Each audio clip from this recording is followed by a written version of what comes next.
Hello and welcome to another video by Rick Miracle, me, in my series Freemasonry and Satanism. And again, I'll mention it. I've mentioned it many times. How did I come up with that name, Freemasonry and Satanism? Somehow, it must have been intuition. I must have just got lucky to kind of nail it on the head of what this whole series was about. The more I continue this investigation, trying to find out WTH, what the heck is going on in our world, and who is behind a lot of the insanity, the more it seems to focus on Satanism, Lucifer, mystery religion, which includes Theophist Society, New Age material, Helena Blavatsky, Alice Bailey, Annie Besant, Zionism, utopians. A lot of people into this evil mystery religion. Apparently they control the money supply, and they've been controlling our planet for quite a while, bringing us things like World War I, World War II, French Revolution, and so much more. But it boggles the mind for people to try to get a handle on this. So I read books and I continue to make videos so that we can have a conversation trying to figure out WTH, what the heck? And I know that the powers that be are feeding the public, we the people, a lot of propaganda, a lot of deception, a lot of garbage, even with the TV programmings, trying to discredit certain issues and make certain things unbelievable. But the fact remains that there's more to our reality than we all know. I believe everybody will agree with that. You have things about the Mandela effect, apparently some shift in time, that things are not the way people remember them. And you got the movie The Matrix. And you've got ghost sightings for thousands of years. In the Bible, Jesus casting out evil spirits, entities. You got the Philadelphia experiment, apparently taking electromagnetic waves and moving a big ship in time, and other examples of time travel, Jacob's Ladder, and so much more. What is the truth? So the bottom line is, all I can do is just whittle away a little bit at a time, like making a carving out of a piece of wood. You start somewhere, and if you're talented and you work it just right, you might come up with a beautiful object. A horse, a flute, a lion, I don't know, whatever you want to carve. But you have to whittle away slowly. And I think that's what I've been doing with these book reviews. I'm just chipping at it from different angles and different things that are popular in our society today, which certainly is a unique society. So the bottom line is, what is behind this mystery religion? What is behind a lot of people into the channelers, channeling different kind of entities? And what is their philosophy? What are they teaching? The common denominators. And it takes a bit of work to be able to watch enough of that and think about it. But you have to do it from every perspective. You can't be closed-minded. You really have to be open-minded. You got things, UFOs, aliens, galactic diplomacy. You've got occult, witchcraft symbols, even with the United Nations, the obelisk in our city squares and parks. Why do they have that big pointy obelisk, or the owl perched on a 1 on the dollar bill? Or our politicians going to the Bohemian Grove, dressing up naked in long robes, having some kind of satanic ritual with screaming and hollering. You can go look up the Alex Jones video of that and other material. Throwing a baby in a fire called the cremation of care. What is this mystery religion? Seriously. And it just seems like it might be a bit unbelievable. So I've been reading this book. I talked about it a little bit in a live streaming event. So I thought I would pick a portion of this book for series 212 in my series Freemasonry and Satanism and read from it. But before I do that, let me just tell you a little bit about the book and the man who wrote the book. pretty much he died before he finished this book, William Guy Carr. And on his deathbed, he asked his son to finish it. Copyright 2014. It says right here on the preface, when the author of this book, Commander W.J.G. Carr, died on October 2nd, 1959. So he was a commander, and he died in 1959, just prior to 1960. And a lot of things were happening back then. The hippie movement, Vietnam War was getting ready, drugs being delivered, shipped to America. Our culture was changing, and there were entities, politics, people making money behind all of it. It was a social change, and I think it has something to do with the communist and other seekers of a global world order. Over in Europe, they called it festivals. And I grew up during that time in the late 60s. I remember, and I went into the military just at the end of the Vietnam War. I did not go to Vietnam. And I got out in 75, went in 72. And I wasn't even 21 when I got out. My 3 years were up. But the things I saw sleeping in those barracks, the drugs and the other things, was quite bizarre. And now that I find out with my research, all that bizarreness was intentionally planned, and the propaganda and the social reconditioning on we the people in the United States was all intentional, taking place. They were changing our perception. They didn't want us to think like our parents thought and our grandparents thought, and what Christianity was teaching for hundreds and maybe even 1,500, 16, 1,700 years, and teachings of biblical things even prior to that. There seems to be, as hard as it might be for people to believe, but some kind of battle going on at a higher level than this human world we all live in. I believe, and a lot of other people will probably agree, that we are spiritual beings in these biological bodies. And when we die, and nobody gets off of earth alive, our souls go somewhere. And there's religions all over the world who have stories about that.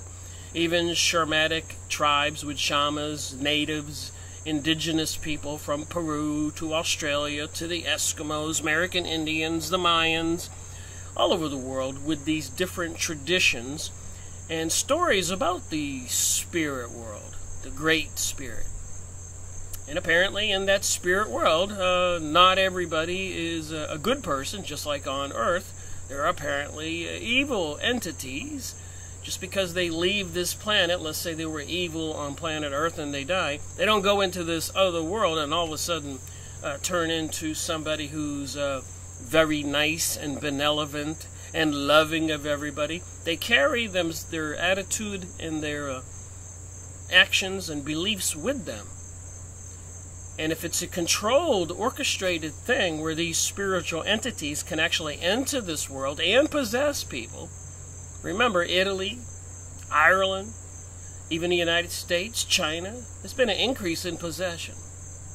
So the spiritual world does interact with this world. It always has.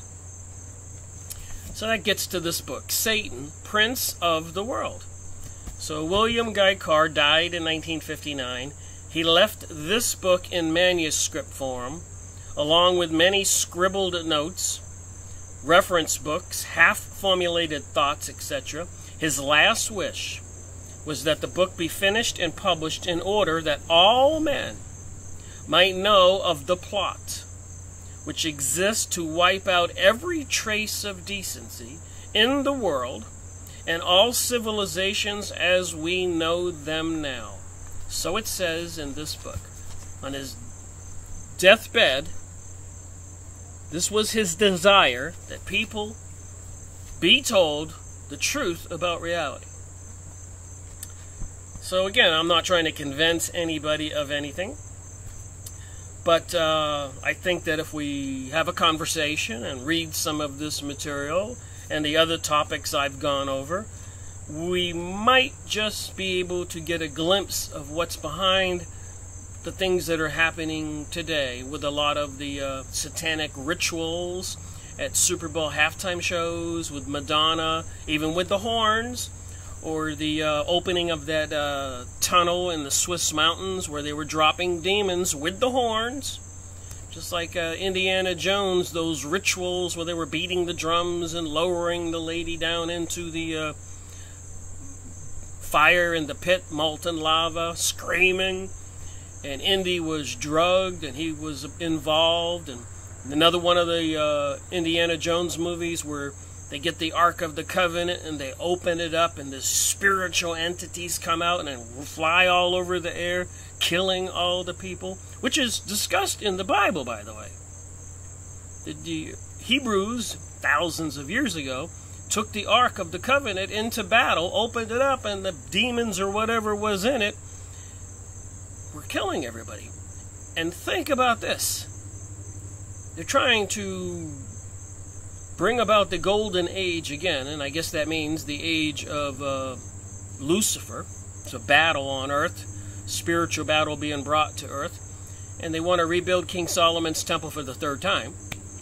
And it has involved World War I, World War II, 9/11, all that death and destruction in the Middle East and the world, having the Christian Britons kill the Christian Germans and the Germans killing the British and bringing American Christians into the war.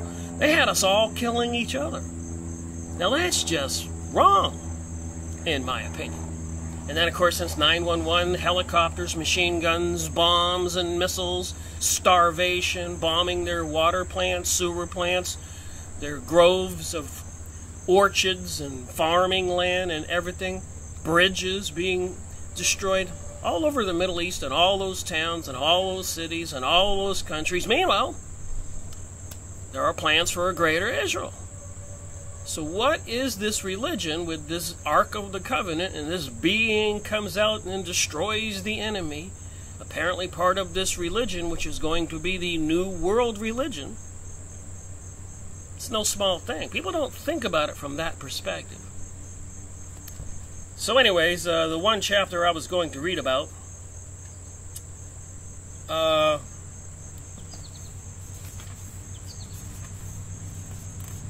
was called, see if I can find it here.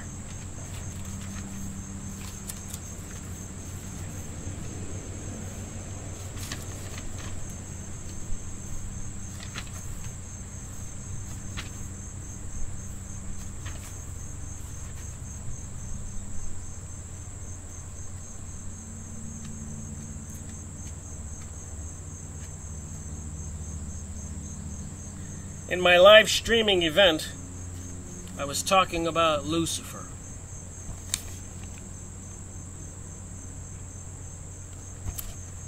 That would have been on August 18th. So on this video, I'm going to talk about the being called Satan. What are we to believe? So I read part of it in the live streaming event, so I will not read that again now. I will take that live streaming event and put it at the end of this video. So I'll read from this book for 1 hour and then paste on the live streaming event some material I already read from this book. And then I'll probably be making part 2 from this book. So to really get into the topic of Satan and how it involves the things that are seemingly going on in our world now to bring about a paradigm shift, a different kind of thinking and a destruction of Christianity and the people who believe in Jesus or Christianity. As hard as it is to believe, and as much as many people want to even reject having this conversation, I don't think you can get to the bottom of the truth unless you have it. You have to talk about this. You have to look into it. Ignorance is not bliss and will not do us any good if there are evil forces working behind the scenes. I don't want to go to church or preach to people. To me, when it's a physical or spiritual real thing that's taking place, we ought to be aware of it. The symbols are everywhere. The actions are everywhere. The announcements are everywhere.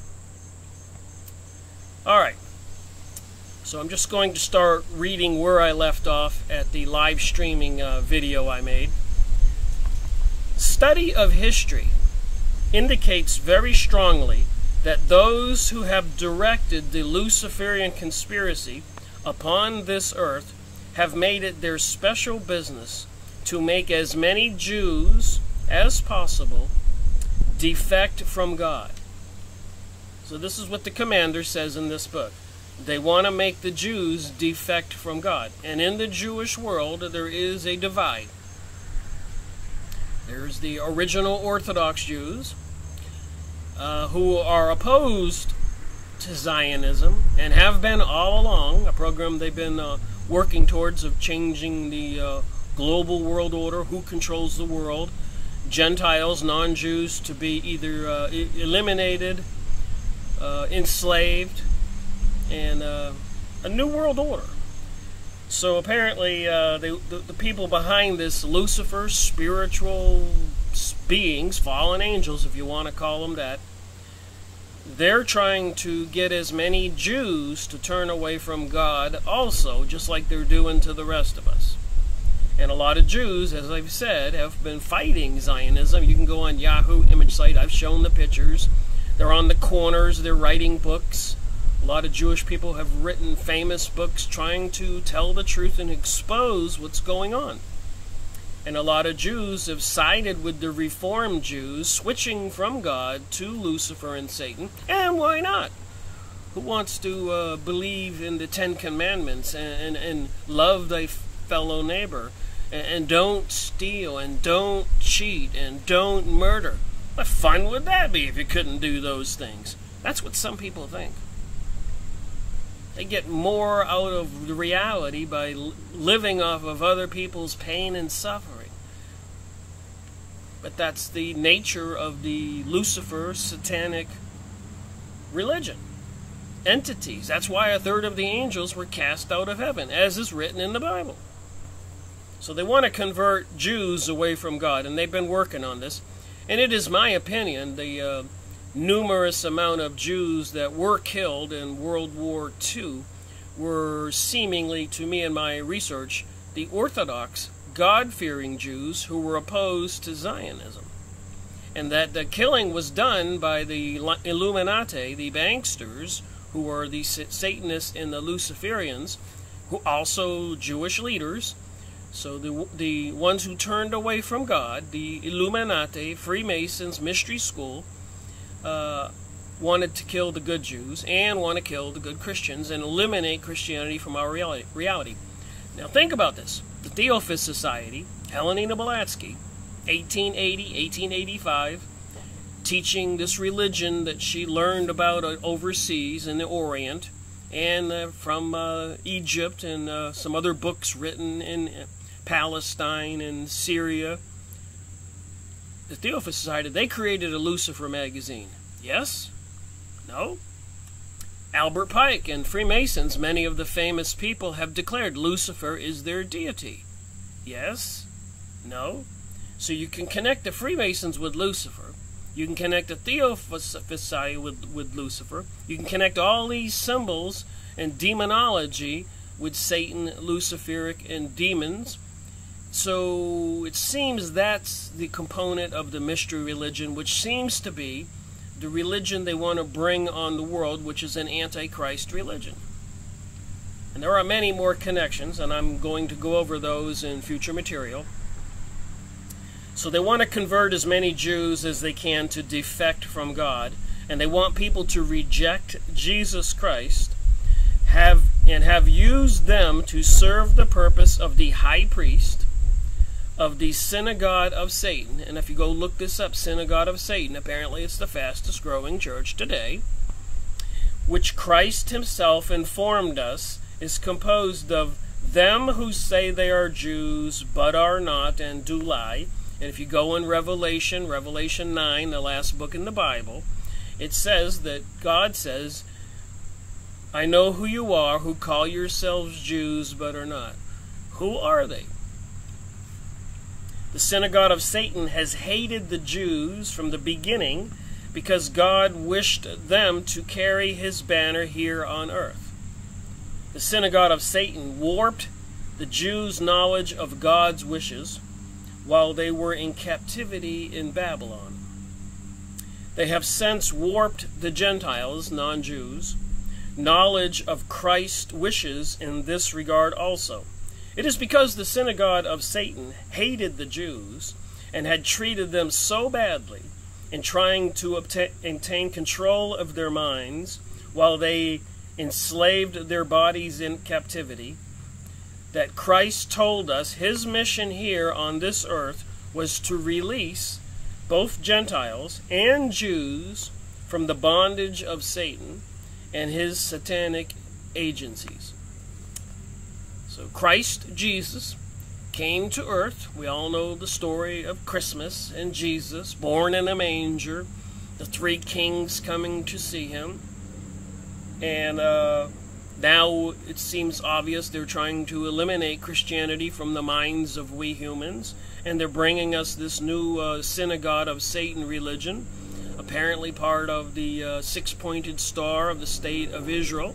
And not all the Jews who live there are in agreement with this. A lot of Jewish people in Israel are protesting and fighting the killings and fleecing of the Palestinians and the crazy things they're doing to the rest of us in the world. And they control the militaries and our government leaders, and looks like they're planning on some huge catastrophe, whether it's World War III, a plague let loose, economic destruction, faking an invasion of aliens. This thing is quite sinister. So the next page. In my opinion, the agentor of the Illuminati, it's in this book, who put out the synagogue of Satan propaganda and lies, have deliberately hidden from general knowledge many things which would prove that it is the members of the synagogue of Satan who caused the prophecies regarding Christ's betrayal and death to come to pass. Judas and the Jews were only instruments they used to accomplish their diabolical purposes. And if you read the Bible, you know even way back then, Jesus was popular, and the people who were following him were Hebrews, Jews, and the leaders, the rabbis and the Pharisees, were jealous of Jesus' popularity, so they had him crucified. And then they cover their own guilt by placing it on the shoulders of the Jews who, unfortunately, because of the lies and deceit, have been made to wear the cloak of guilt ever since. So what is the true story? Who had Jesus crucified? And who even deceived the Jews, making accusations against Jesus? And ever since, people generally think it was the Jews who killed God's son, or a prophet from heaven, whatever. And the real story is, apparently, it was evil forces, maybe the same evil forces that tempted Adam and Eve with the apple in the Garden of Eden and had them evicted from the Garden of Eden for not obeying God's commandments. It must be admitted that the betrayal of Jesus by Judas was real and disastrous, particularly as it affected Christ's efforts to convert the Jews and release them from the bonds with which they have been bound by the synagogue of Satan. At least we forget, when Moses did guide the Hebrews, I don't like to call them Jews back then, out of captivity or enslavement from Egypt, and then when he got to Mount Zion, and he went up to Mount Zion to speak to God, when he came back, the Jews, many of the Hebrews, had collected all their gold and made a golden calf, Moloch, and then they have this drunken orgy ritual to Moloch, and usually that involves feeding Moloch young children sacrifices. Moses was quite upset. You can go look this up. Smashed the tablets, and the Jews were punished for 40 years, wandering in the desert. No small thing. This is a couple thousand years before Jesus came on the scene. And apparently, twice they rebuilt King Solomon's temple, which was a temple to house the ark, the golden box with the cherubim angels on top. And the box apparently contained some kind of demonic entity that I guess they called God. And the Babylonians destroyed the temple the first time and dispersed the Jews from being all in one area. And 700 years later, after they rebuilt the second temple, the Romans came and dispersed the Jews and destroyed the temple. And they have been dispersed for 2,000 years, the first time 600 or 700 years. And apparently now they have their country again, and they want to rebuild King Solomon's temple. And even the Freemasons have made many replicas of the King Solomon's temple. And again, I remind people, King Solomon's temple was to house the Ark of the Covenant, their God, and the 7 candlestick menorah is one of their symbols, and that's what's replacing the Christian symbols today. So we'll all be forced to worship this entity in that box. You saw in the Indiana Jones movie, when they opened it, these wild spirits came out and were killing everybody. And apparently that's part of the spiritual world, or the demons and beings, the fallen angels, whatever you want to call it. And I think that has everything to do with what's going on today, and putting it in disguise as UFOs and aliens, even reptilian beings, and gray aliens that look like ghouls. So what are we to believe? But why is it that so many ordained ministers of Christ's religion preach that God intended that the Jews should bring about the death of his Son, our Lord and Savior? Why do they make the members of their congregation believe that Christ surrendered himself meekly to his fate in order that the prophecies of Scripture might be fulfilled? And I keep talking about this in the next book or review I do on Zionism. We'll be talking about a fulfillment of prophecies, and the prophecies of Scripture might be fulfilled. It's all about fulfilling these prophecies and the return of this Antichrist to earth. And I guess all we the people will be divided. Some people will go worship this Antichrist, and some people will reject him. And apparently they have plans for beheading the people who will not swear allegiance to this being. FYI. My study of this phase of history gives me an entirely different view of what really happened. And remember, this is a conversation. Granted, a lot of people don't want to have the conversation, but I think it's necessary. The Holy Scriptures tell me that Christ knew what was to happen. He went about his Father's business by day because he knew that because of his popularity with the masses, the authorities would not dare to arrest him during the daylight or in public. So Jesus Christ was popular back then, 2,000 years ago. And like I said, the Pharisees and the leading rabbis were jealous of his popularity and felt that their rulership and their authority and their wealth and all their power would be threatened by this man that was preaching that we are to love one another. The Scriptures say that Christ hid himself at night. This proves that despite his prophetic knowledge of what was to come, he in no way acted to bring about fulfillment of the prophecies. The absolute contrary to general belief appears to be the truth. Christ exposed Judas' treacherous intentions, obviously in the hope that such denunciations would deter him from committing such an abominable crime, which would lead him to suicide or eternal damnation. Christ condemned Judas precisely because his betrayal was to prove disastrous. So Judas informed the Pharisees and the Roman soldiers where Jesus was so he could be apprehended and arrested, and then later crucified. Christ condemned Judas precisely because his betrayal was to prove disastrous. His career was cut short at the very beginning of his mission. It is interesting to speculate on what might have happened regarding history since then if Christ had been allowed to live another 50 years. It is a strange thing that those who serve the synagogue of Satan seem to live almost invariably into their 80s. So what's the old saying? Only the good die young? Here we have the most outstanding example of those who direct the Luciferian conspiracy, making human beings serve their diabolical purposes. So a lot of people who are behind some of the things to bring about this global order or follow the New Age and think that normal is a bad thing and want to destroy Christianity, a lot of them really do not know the truth. If they knew the truth, they would probably in no way be assisting in the destruction of the decency of the world, where morals and ethics and loving thy neighbor would be the rule of the land. But just the opposite. It's murder and mayhem and gain wealth, and even perversions, decadency seems to be the rule of the land now.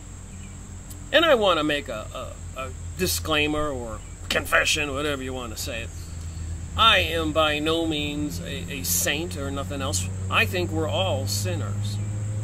And I don't think we can escape that. Whether it's just saying gossipy things about people or doing this or doing that, we all make mistakes, and I included. So I'm not coming from this as a perspective that I should be preaching and people should be in fear and do good things. I'm saying there are evil forces deceiving us. We are all sinners, and apparently that is why Jesus came to earth and said, you are sinners. There's not a darn thing you can do about it. But if you want to be saved, believing me, and when he died on the cross, he died for our sins so that we would not have to pay for that after we die. That's a very important thing for people to realize. So he realizes we as humans, with temptation, and especially with evil forces tempting us, deceiving us, we probably can't avoid sinning or doing things that are wrong, and as a result, having our souls go to some bad place or whatever happens. But believing in Jesus, according to the Bible, is like a get-out-of-jail-free card. That doesn't mean you can intentionally go out there and steal and kill and say, well, I believe in Jesus, so I'm saved. There has to be some good intent and effort on each of us to try to be a decent person and wake up and care about our fellow man, love our fellow man. I don't believe the Arabs in the Middle East are evil. I don't think black people are evil, or women are evil, or Russians are evil, or Chinese are evil. I think we're all on this earth together. I don't even homosexuals and gay people, I don't think they're evil. We're all sinners on this earth together. But we don't need these evil forces trying to promote homosexuality and all these evils and the destruction of Christianity. It is a very complicated battle. We are to love one another and pray for one another, even if they are people that do things that we disagree with. We need to pray for them according to my education and learning and research. And I've never been a particularly seriously religious person. I've always just tried to be a decent guy. And I blind faith, as I was raised as a Catholic, to believe in God. It was something I always was assumed was the case, that we're spiritual beings and you should try to lead a decent life and not hurt anybody. So anyways, a lot of these Satanist people into evil seem to live in their 80s, according to Commander Carr. Here we have the most outstanding example of those who direct the Luciferian conspiracy, making human beings serve their diabolical purposes. Alright, moving on. It says in this book here, God knew what would happen, but he didn't want it to happen. So if we are spiritual beings, and we do go into the spiritual realm, not this physical three-dimensional realm when we die, and apparently whoever is in charge is God, and apparently there are many dimensions from my research. Christ knew what would happen, but he didn't want it to happen. He even prayed to his heavenly Father in the Garden of Gethsemane and begged to be saved from his pending fate. But at the same time, Christ did as many as many of us have done since. He said, "Not my will, but thy will be done." Looks like I gotta take a break. The lawnmower next door is going. Continuing on. It says here in the book, page 16, I believe it was the synagogue of Satan who plotted, financed, and directed the betrayal, trial, and crucifixion of Jesus Christ. This is Commander Carr thinking this, his analysis. And used Judas as their tool, and caused the Jewish mob to assume guilt for their sin against God and crime against humanity, in order that they could retain the hold which Christ himself told us he had come to earth to break. So did Jesus Christ come to earth to try to break Satan's hold on we people? What do we know about this other reality? Apparently very little. They don't want us to know.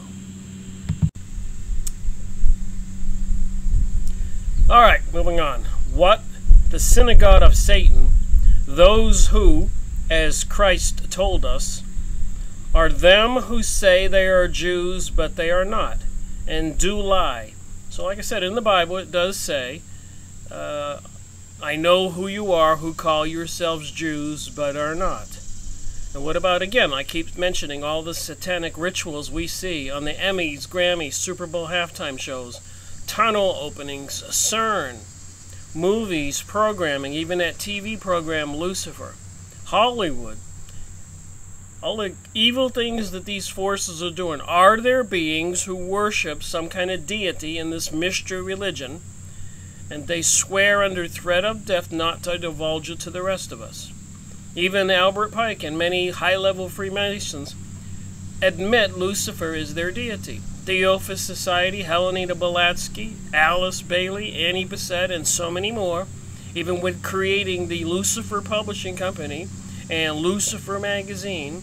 And remember, it's the Freemasons who are building models of King Solomon's temple. So you can tie the Freemasons with the Zionist Jewish people, with what's going on.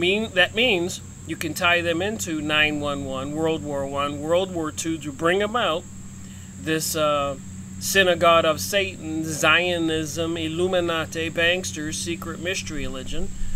So you can tie the Zionist King Solomon Temple with the Freemasons, and you can tie that in with Lucifer. You can tie the New Age and Helena Blavatsky and the rest of them in with Lucifer Magazine. So you don't have to stretch it very far to connect the dots.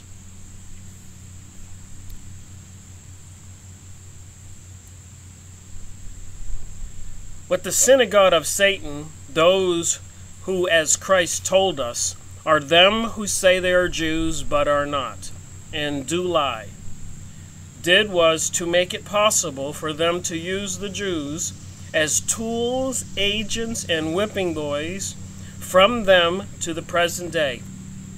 Tell this truth to the Jews as well as to the Gentiles, non-Jews.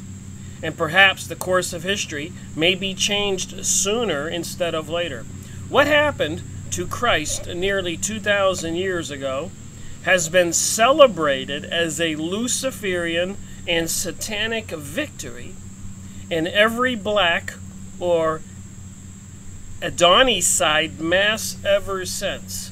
So these satanic religions, Church of Satan, have black or Adoni, they call God Adoni, on his side, killing God, black masses ever since, and apparently there's plenty of evidence that they do abduct people and sacrifice them on altars in these black masses, even today.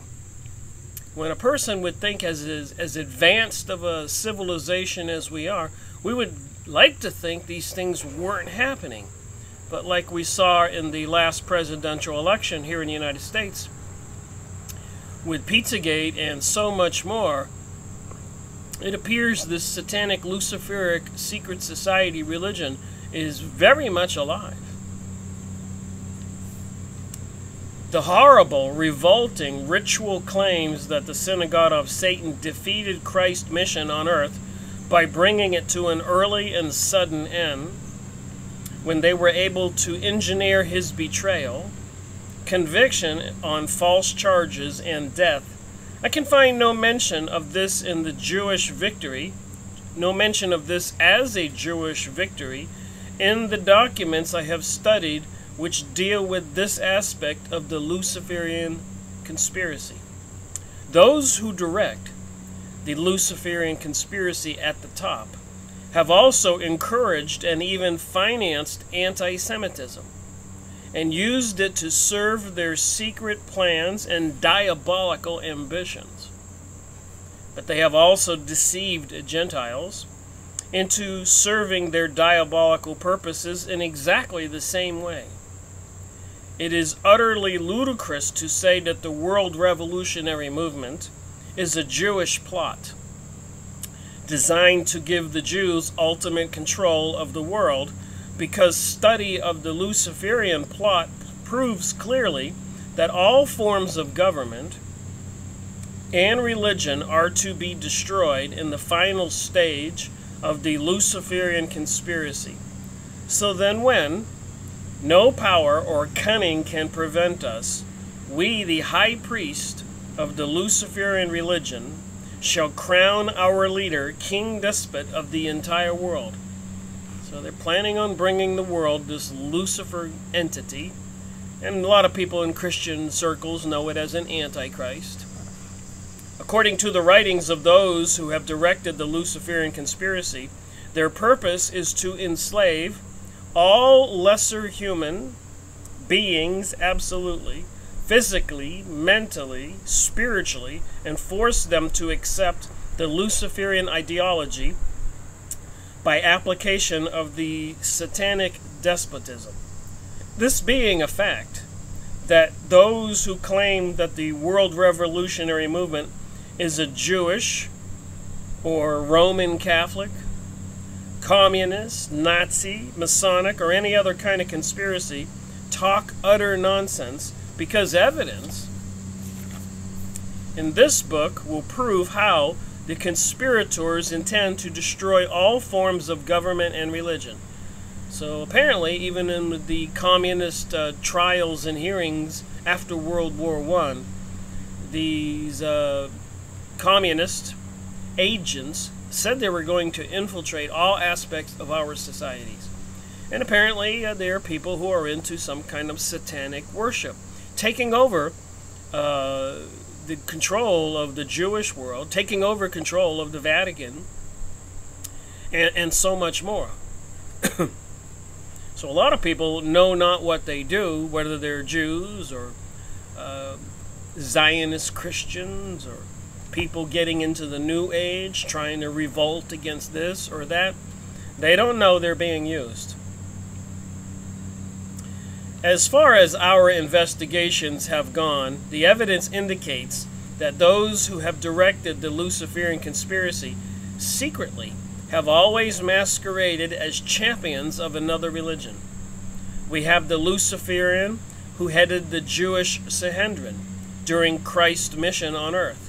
We have Wuchtop from the Illuminati, working for the Rothschilds, who taught canon law by which the Christian missionaries' efforts were governed in his day. We have Albert Pike, who was head of the Masonic religion, for Masonry is a religion in his day, etc., etc. So that's the end of the Satan topic here. I want to talk about something called the protocols. The word means original written draft of a plan designed to achieve a definite objective. The protocols of the Luciferian conspiracy were written as soon as human beings had mastered the art of putting their thought and intentions regarding the future on parchment or other suitable material, so they could be preserved for the information for those who came after them. The Luciferian conspiracy to prevent the human race from putting God's plan for the rule of the universe into effect upon this earth, so that a totalitarian Luciferian dictatorship may be imposed on all lesser beings in the final stages, have constantly been revised and modernized, but never changed. It has been revised and modernized so that those directing the conspiracy can take full advantage of rapidly changing social, economic, political, and religious conditions, and also to take full advantage of the advances made in applied science. So the Luciferians and the Satanists are in charge of our world, the military, the churches, the educational system, the banking system, and even the Vatican, which has created that telescope in Arizona called the Lucifer Telescope. You don't need to be Sherlock Holmes to figure this stuff out. You just got to open up your mind and your eyes and your ears and think. Men who refuse to give God credit for their superior intelligence invariably become Satanists, and as such serve the secret plans and further the diabolical ambitions of those who direct the Luciferian conspiracy. This truth is made abundantly clear in the writings of both Adam Woodstock and Albert Pike. Again, my series, Freemasonry and Satanism. Isn't that odd that I started that in 2013 September? This is September 1st today. And so I think I started on September 16th. I'll have to go look up the date on my very first video in the Freemasonry and Satanism city. Ironically, on the Freemasonic Holy Bible, which, now that I know what I know now, I can go back and do that #1 in the series from a completely re-educated point of view, and I probably will. Oh my, you look at the symbols on the King Solomon's Temple in the Freemasonic Bible, the pictures, the lions, the 7-candlestick menorah, the Ark of the Covenant, everything, and you see what it is.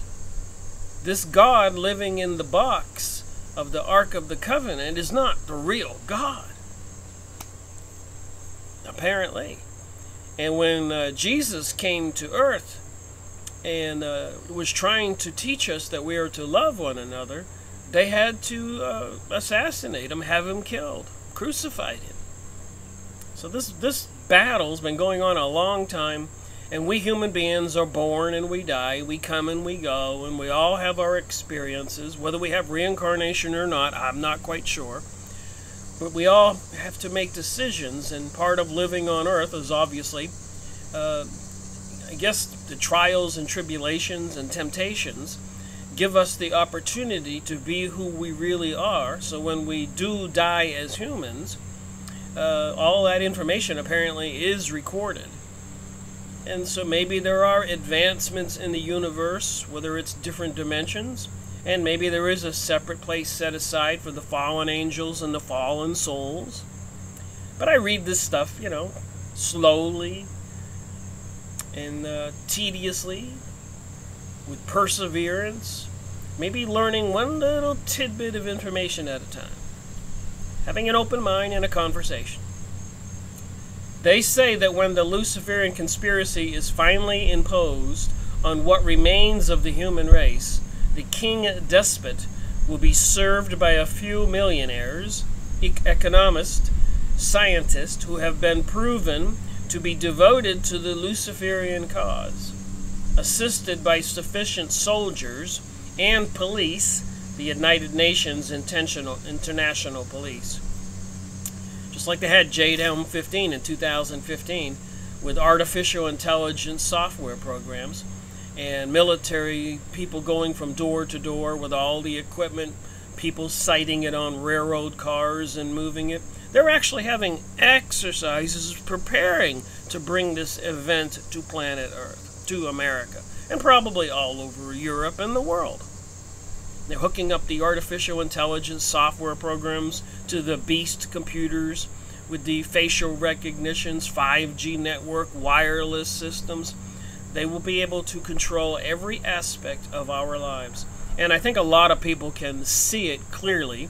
Get on your phone and call your friend and say you want to buy a lawnmower and see if you don't have advertisements on your computer. Or just go on Yahoo search and look for a lawnmower, and then you're going to see relentless ads. Or go look for a motel room in Virginia Beach. You're going to see relentless ads. Go try to book a flight or look at some flights. You're going to see relentless ads.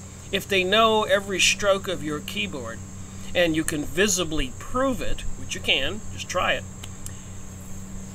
what are they doing that you can't see? What about your business or your job or your friends or the deceptions?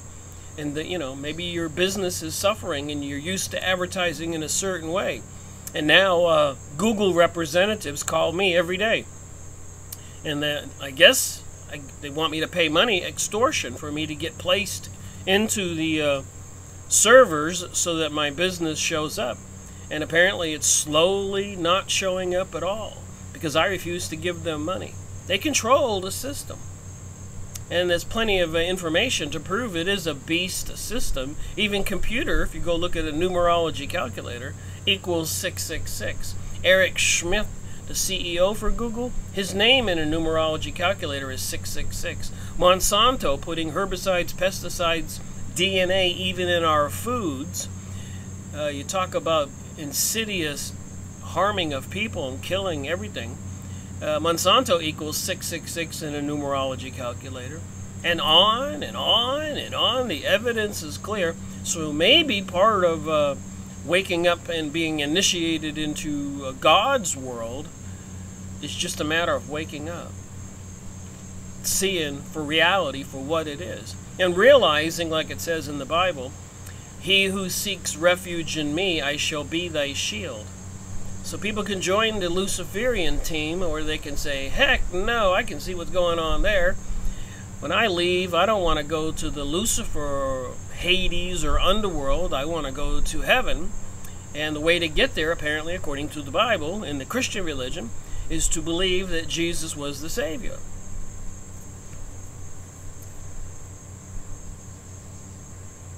All right, okay, back to the book here.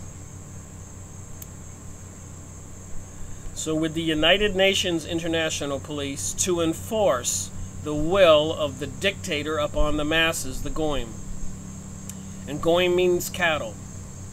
I couldn't believe that when I went on jpost.com, the newspaper for Israel, the leading newspaper like the New York Times or Washington Post. And a lot of the Jewish people making posts in there were calling us Goyim, and Goyim means cattle, and saying extremely nasty things about Jesus, the man who was preaching that we should love one another. And again, a lot of those Jewish people are being fed the propaganda also. They know not what they do. And a lot of people who join the left, progressives, liberals, Democrats, socialism, they know not what they do. The people who are joining on the right, hating the left, they're Christian conservatives and all that, with their pride and egos, a lot of them know not what they do.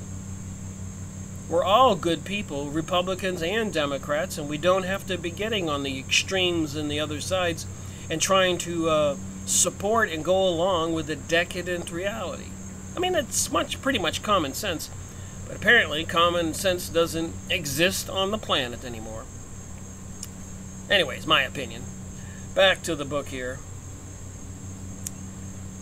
All the Goyim, without exception, are to be reduced to the state of human cattle by a process of integration on an international scale. After the human race has been turned into a vast conglomeration of humanity, breeding will be limited to types and numbers considered sufficient to fill the requirements of the state. The state will be God. Artificial insemination will be used to accomplish this purpose. Less than 5% of the males and 30% of the females will be selected and used for breeding purposes. Commander Guy Carr, who wrote a couple other books, go look him up. The purpose of this book is to expose the conspiracy designed to accomplish these diabolical purposes. We explain how the conspiracy has been developed. Until today, it is in its final, semi-final stages. We then tell what will happen if the truth regarding the existence of the continuing conspiracy against God and the human race isn't made known far and wide, as quickly as possible. The scriptures promise that if we make the truth known to all people of all the remaining nations, the knowledge of truth will set us free from the bonds of Satan, with which we are being more and more security bound as the years roll by. So, you do have to ask yourself, then why do we have this internet where everybody in the world has access and is learning a lot of these things? Think about that. How fortuitous and the opportunity for everybody to be able to wake up. But apparently there are forces, satanic, luciferic forces, that do not want everybody to wake up and want to give us a deception view of reality. Even maybe with the Anunnaki aliens and planet Nibiru and pole shift and controlling the weather and to high technologies, laser beams, directed energy weapons, burning up neighborhoods. All these things, distractions and destructions.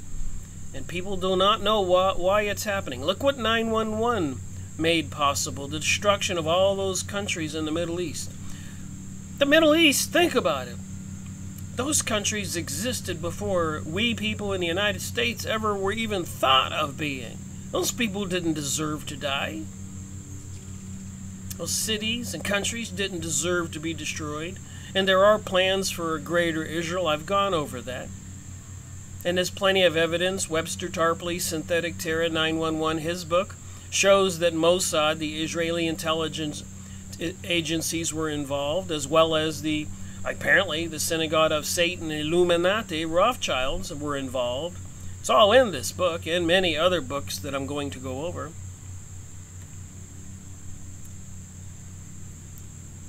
So the scriptures promise that if we make the truth known to all the people of all the remaining nations, the knowledge of truth will set us free from the bonds of Satan, with which we are being more and more securely bound as the years roll by.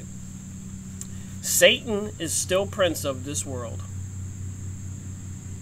Our task is to shorten the time when the prophecies related to in Revelation are brought to pass. It is our duty to bind Satan by making his evil plans known, so that he may be cast back into hell for 1,000 years, as foretold in the 20th chapter of Revelations. And so hasten the day when Satan again breaks his bonds and brings chaos, tribulation, and further abominations to the people of this earth. It is then that God will intervene for the sake of the elect. These things will not come to pass until people who consider themselves the elect prove they are sincere. So more and more people need to be out there and looking into this and coming up with the truth and prove it. Tell it to other people. Share even my videos. Support programs. And realize that there are evil forces that do not want you to do that.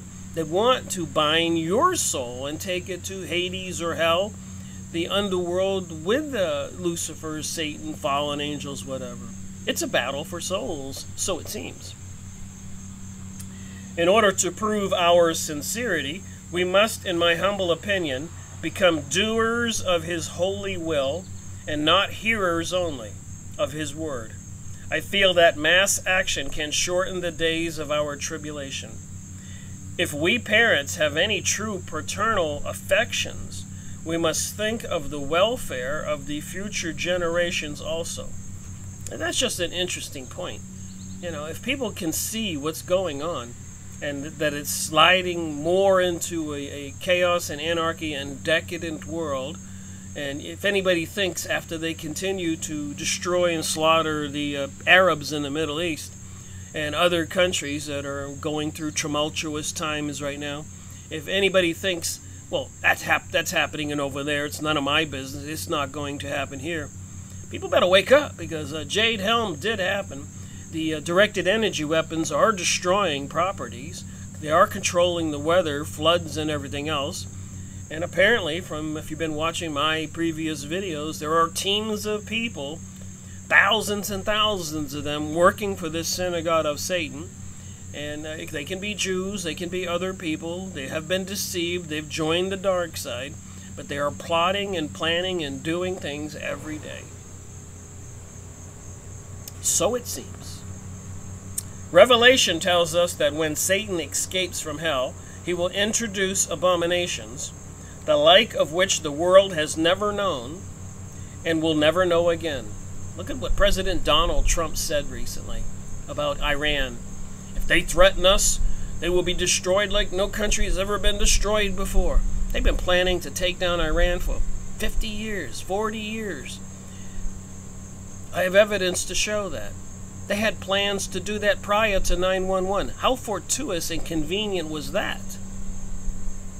The plans for a new American century, 10 years earlier, detailed it, involving Rumsfeld and Bush and all these people who wound up in the presidency and brought us 9/11. They were parties to the groups with the plans for a new American century, calling for the overthrow of these countries and the regimes.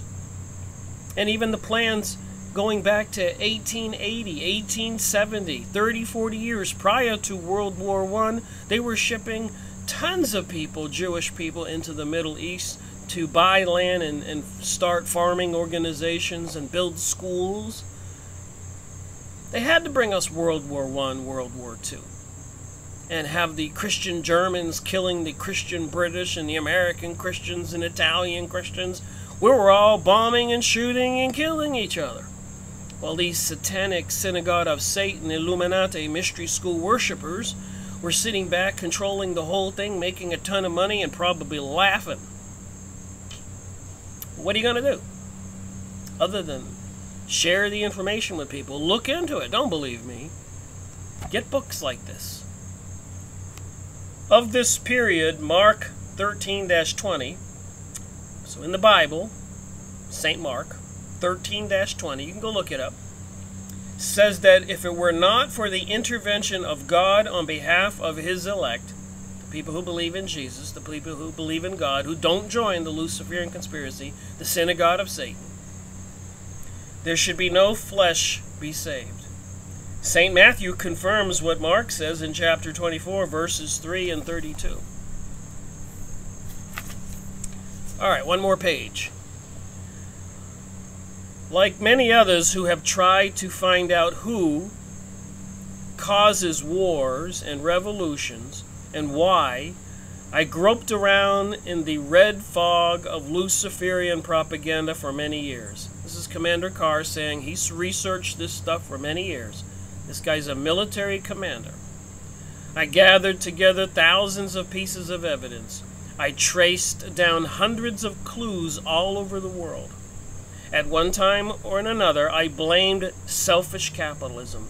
I blamed communism. I blamed Nazism. I blamed political Zionism. Others I consulted were equally convinced that one or another of these evil forces were the secret power that worked behind the scenes of government and made them adopt policies to ultimately force them into wars and revolutions. Some blamed the Roman Catholic Church, others Freemasonry, still others Judaism, and the World Federalists, the Bilderbergers. But when I used the Holy Bible, the inspired Word of God, to test the truth or fallacy of each piece of evidence, I began to realize the truth. The truth is that the Luciferian revolt against the right of God to exercise supreme authority over the entire universe was transferred to this earth in the Garden of Eden. It has continued to develop here ever since until it is now in its semi-final stages. Those who have directed the conspiracy have used every guile and form of cunning to set sections of the human race against each other. Does anybody disagree with that? They have everybody divided, fighting each other. Straights against gays, whites against blacks, men against women, Americans against Arabs, Americans against Mexicans. And over in Europe, they have the countries battling each other for immigration issues and all these other stuff. Who's ever behind all of this is seriously diabolical, and obviously operating on a much higher intelligence scale than what most of we humans can fathom. They used every guile and form of cunning to set sections of the human race against each other by dividing them into opposing camps, then arming them and making them fight over one issue or another. Commander Carr. When I considered how those who were enemies in one war were allied in the next, how capitalists financed alleged workers' revolutions, how those who call themselves Jews but are not, and do lie, sacrificed just as many of the lesser Jewish brethren as was necessary to serve their diabolical purposes, how devilish propaganda divided millions of Christians into opposing armies and made them fight and kill each other off by tens of millions without anyone engaged having the slightest personal animosity towards the other. And then I became convinced that the Holy Scriptures are the inspired Word of God, and that Jesus Christ came to earth to warn us of the existence of the Luciferian conspiracy. So would people rather believe in the Galactic Federation and global diplomacy and reptilian aliens and Palladian aliens and Andromedan aliens? How far will these deceivers go? How much have we been deceived? What is the truth? So Christ lived, suffered, and died in order to make known the truths which will release us from the bonds of Satan so that we can enjoy eternal happiness with His and our Heavenly Father.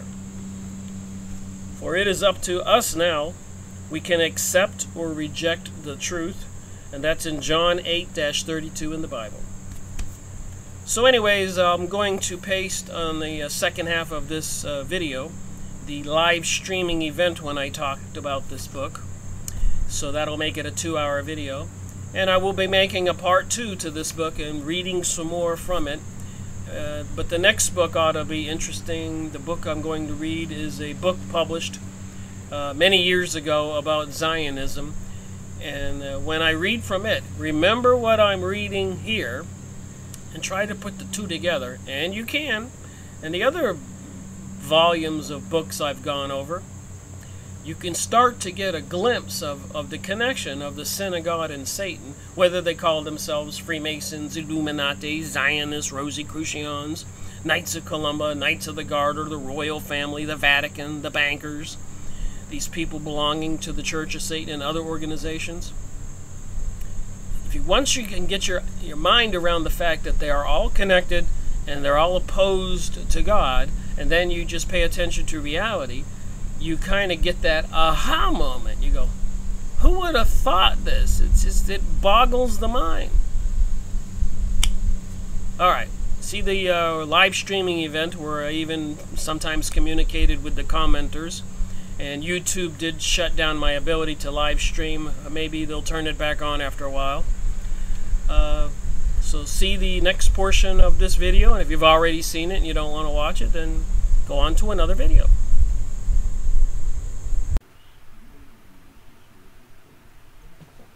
Testing. Audio testing. Video testing.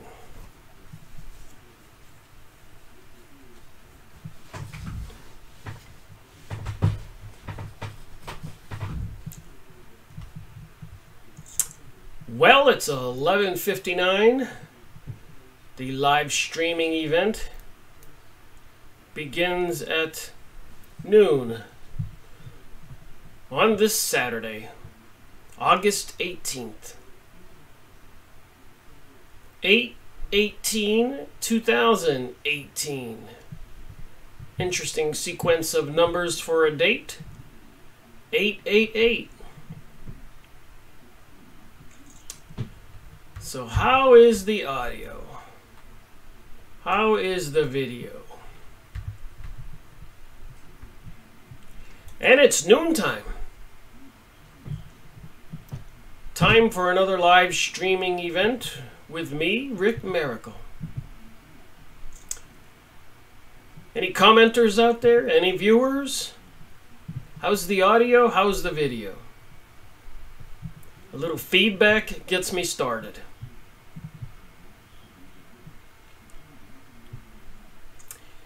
Takes a second or two after I speak for the information or my voice to show up on YouTube.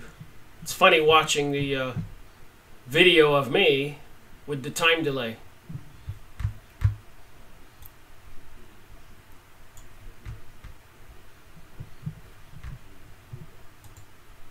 Noontime.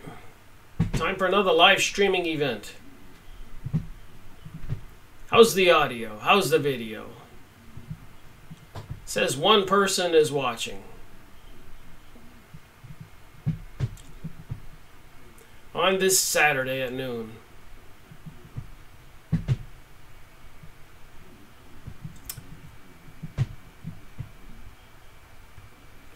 Well, let me begin. A little opening statement might be in order. What do people believe is the truth? Do they believe there's a World War III coming? Or do people believe that's not going to happen? Even though Albert Pike wrote a letter to his friend Mazzini, a high-ranking Freemason in Italy, about the 3 world wars that would be required to bring about the New World Order, a global revolution, a global world order. And the first 2, as per his description in that letter, happened exactly like he said. And the 3rd description of World War III is happening as he described. That's just no small coincidence. And there's so much more out there indicating that we are in line for a huge change in our world. Politicians, religious leaders are all saying those words. Global religion, global currency, global world order, new age. So what are we to believe? And if you talk to a lot of people these days, they will tell you that get with the program, Rick. There's no God, there's no Jesus, it's all a myth, allegory, a metaphor. So the mind control programming is working. And how far will it go? How far has it gone? How far is it going? So anyways, today's live streaming event is a result of some of the information. The commenters watching my videos, they passed on some information to me. So I thought I would talk about an interesting topic. So, as we all know, when you make a video, people get to put comments on the bottom. And this one was yesterday's video. The Odin Yin Plan for a Greater Israel. And I got some comments here I'd like to talk about. It's coming soon, Rick Miracle has been saying for years now. I wasted so many years. So anyways, Hugo says, the Satanic Temple unveils Baphomet statue at Arkansas Capitol The Satanic Temple has unveiled its statue of a goat-headed, winged creature called Baphomet in a rally at the Arkansas state capitol to protest the Ten Commandments monument already on the Capitol grounds. So, if you've been watching my videos, or you know how long I've been doing this, it's a slow and tedious task to try to figure out WTH. What the heck is going on? It's hard for the human mind to fathom the unknown. It's all a lot of superstition, a lot of false information. What are we to believe? The Kabbalah material, the Rosicrucians, the Freemasonic Bible, Morals and Dogma, the Christian Bible, the Old Testament, the New Testament, the politicians, the U.S. Constitution, the United Nations, President Donald Trump, Israel, the Pope. Who are we to believe? What are we to believe? So anyways, my approach to that problem is just taking baby steps. A little tiny bit of information at a time. And I think it can get formulated in the brain so you can kind of see what's happening. Can't rush a thing like this trying to find out WTH. So anyways, Hugo sent me this comment at the bottom of the yesterday's live streaming event, 8/17/2018, and you can go read it entirely. But he discovered, believe it or not, in the news, a press release or information release where they were putting up the statue of Baphomet at the Arkansas state capitol. This was yesterday. This is live happening now. Unbelievable. A statue of the devil being put in front of the Arkansas state capitol. Some people will laugh it off and giggle and say, oh, it's nothing. It is something. It raises or changes the consciousness of people. There does seem to be a battle. And it's taken me a while to kind of get an idea of what that battle is. But I was reading some material, and I have a small clue. Apparently, if you believe in God, the creator of the universe, which I do, and he tried to create a benevolent, peaceful, loving world, like the Garden of Eden, with all the fruit, and the people didn't have to do anything, ran around in their bare feet and naked, and it was all bliss. But God said, do not eat of the apple tree, the tree of knowledge. But then the serpent came along, the opposer of God, and said, hey, I'm paraphrasing, of course, you can eat of the tree of the apple. God just doesn't want you to know all the things in the universe. You really won't die like God said. So Adam and Eve partook of the tree of knowledge, the apple. As soon as they bit into the apple, they looked at each other, paraphrasing again here, but it gives me a clue as to what we're dealing with. They looked at each other and said, whoa, you're naked. And they ran and grabbed some leaves and tied it around themselves. And then when they heard God walking into the Garden of Eden, calling out, Adam, Eve, paraphrasing, of course, here, they hid in the bushes. And so God says, where are you? And he notices they're hiding in the bushes. He goes, what are you doing hiding in the bushes? And they said, well, we're naked. And God said, who told you you were naked? Did you eat of the tree of knowledge, the apple tree? And of course, yes, we did. And they were exiled from the Garden of Eden. And the serpent who tempted them was punished. Allegory, metaphor, whatever. That's the story. So anyways, you have God trying to create a world of bliss.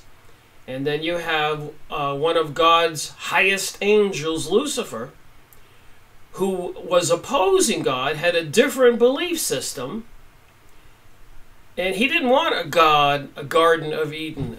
He wanted a world where the strongest, the most intelligent, the most deceitful, the most conniving could be the ruler of the world and keep everybody in line.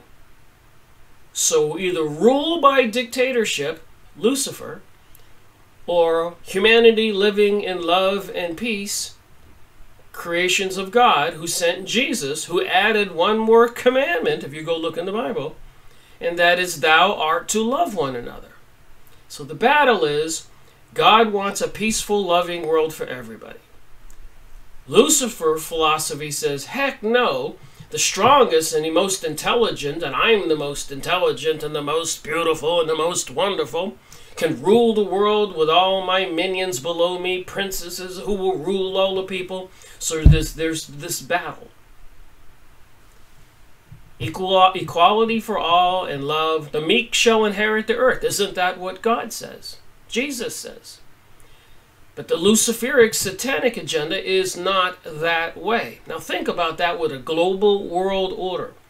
All this modern technology, artificial intelligence, knowing everything about you, monitoring everything you do, even facial recognition, body scans at train stations now.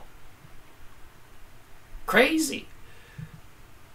Electromagnetic radiations. They'll be able to target people like a crazy movie, you know, where you say a swear word and some meter nearby goes bing, bing, bing. And what was that movie with Sylvester Stallone? Judge, I guess, or something, one of them. Anyways, it seems like that's the situation where in the heaven world there was a rebellion, and of course in the Bible it says a third of the angels joined Lucifer in his rebellion, and so that's the story. And so there is this world religion right now that is the fastest growing religion, and that's the Church of Satan. And according to this comment by Hugo, in Arkansas, I guess published somewhere, I have the document right here, is they are yet again unveiling a statue of Baphomet in front of a state capitol building, like they tried to do in Oklahoma, and they wound up taking it to Detroit.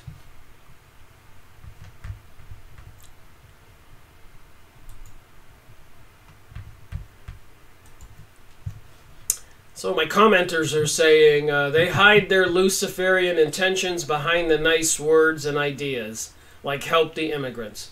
I agree. Annie says there was no apple. Eve conceived the son of Satan. Cain was the result. Well, according to the Rosicrucian material, Annie, God put Samuel, Satan. This is in the Rosicrucian material. I made a book review on it. Series number 140, looking at my bookshelf. And he put the divine being Samuel on the earth in the Garden of Eden. And to have a companion for Samuel, Satan, he created Eve out of the earth. So Eve would have been a human being from the earth and water. And Samuel was a divine being, part human and part divine. Anyways, they did mate and had a son named Cain. And then Samuel got tired of being on this earth and wanted to return to the heaven world. So he abandoned his wife. So I guess we know what that makes Cain.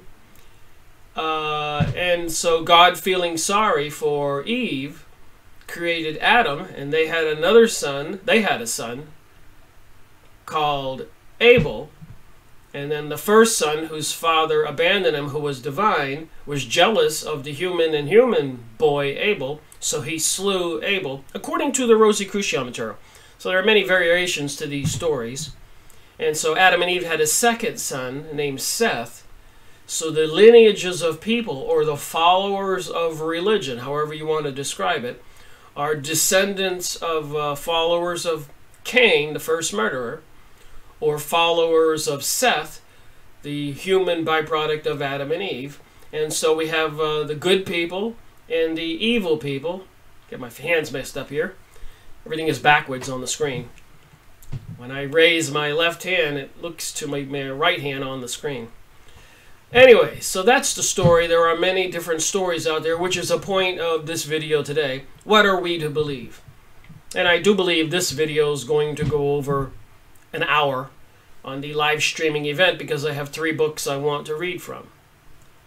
So thank you, Hugo, for giving me the heads up. The link is right here. You can go look in the comment sections of yesterday's video. www.usnews.com. News, best states, Arkansas. You can see the thing. So I did go look it up. So here we are. This is real. People can giggle. People can laugh. They can say it doesn't mean anything. Well, I say to heck with that. If they're putting this statue in front of the Arkansas State Building to protest the 10 Commandments, I would say it's significantly important. Significantly. Because I also remember, and I'm sure other people do, back in 2008 and 2007 when there was the huge uproar of approving or not approving of in the States gay marriage. And I'm driving in my vehicle from Florida to New York and listening to 2 o'clock in the morning radio chatter, people talking. And the consensus was that gay marriage will never be approved because 65% of the population were opposed to it. So that would leave you with 35% of the population who were for it. But I remembered the Florida lottery situation when that was the same, and one press release or one news reporter talking to somebody about that, about the lottery's loss. The people didn't pass it. In Florida, the expert or lottery guy said, it's not a problem, it's just a matter of education. And the next year, the year after, they had another statewide vote, and the supporters increased after all those videos about all that money going to go to the schools and help the people. It was propaganda, marketing, re-education. So eventually, the lottery in Florida was approved by the voters. So they know how to use the propaganda. This is real. And the same thing with the gay marriage in 2007, 2008. In 2009, it gained 5 points. We had the movie Brokeback Mountain. We had press releases where little boys were giving nice letters to their teacher about his 2 daddies. And all this propaganda and cartoons.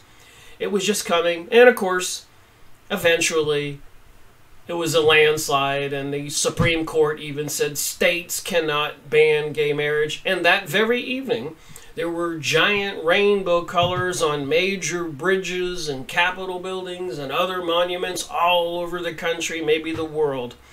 This is no small battle, and I think it has everything to do with this guy. And he's got 2 little children there. He's got wings. He's got the witchcraft symbol above his head. The goat's head, horns. Serpent in his belly there. So you can go look up. And if you look at the date on this thing, it was yesterday. Or the day before yesterday. August 16th, 2018. So this is real. This is happening right now. And it's increasing, like passing the lottery in Florida and the other states, or the gay marriage issue. And they're demonizing, and the press releases and the propaganda are making haters out of the Christian. You're having this battle come to full bloom between God's desire for a world and Satan, Lucifer's desire for a world, with 2 different philosophies. One wants to be a dictator and a ruler, and not fairness for everybody or love, and do all the things that are pretty much contrary or opposite to the 10 Commandments. And I know that's hard for a lot of people to deal with. But it is what it is. So I did go on the... I'm looking for a clue here in my research, and I did go on Yahoo image site. A picture does speak 1,000 words. And I looked up Bafflant, the pictures, and you can do it too, and you can click the links. Like I said, this is not a hurry bit of research. You can take your time, get a cup of coffee, and just go on Yahoo image site, type in Ancient God Bafflant. You can see what I have up there. And then take a look at the pictures. You got the donkey-headed Egyptian man there with the Ankh. The T means divine. The circle on top is serpent, divine serpent. Here's your Bafflant character. Madonna in the Super Bowl was dressed up like that. And then you have the bull, Moloch, people clicking these association with these pictures with Bafflant. Here you have Moloch again eating humans. So apparently there are forces and people on this planet that are worshiping this Luciferic, satanic, Bafflant entity. And that part of that religion, like you can see in this picture, is sacrificing children to the deity, sacrificing humans.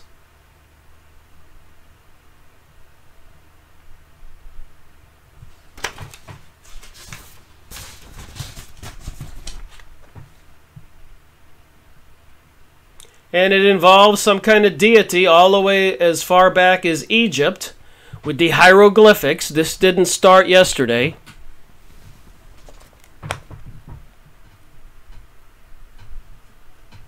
And again, you can go on Yahoo image site. You can see some of these images. You can click the pictures and click the links. All kinds of historical information. And even here somebody's linking it to the pyramid, all-seeing eye on the dollar bill.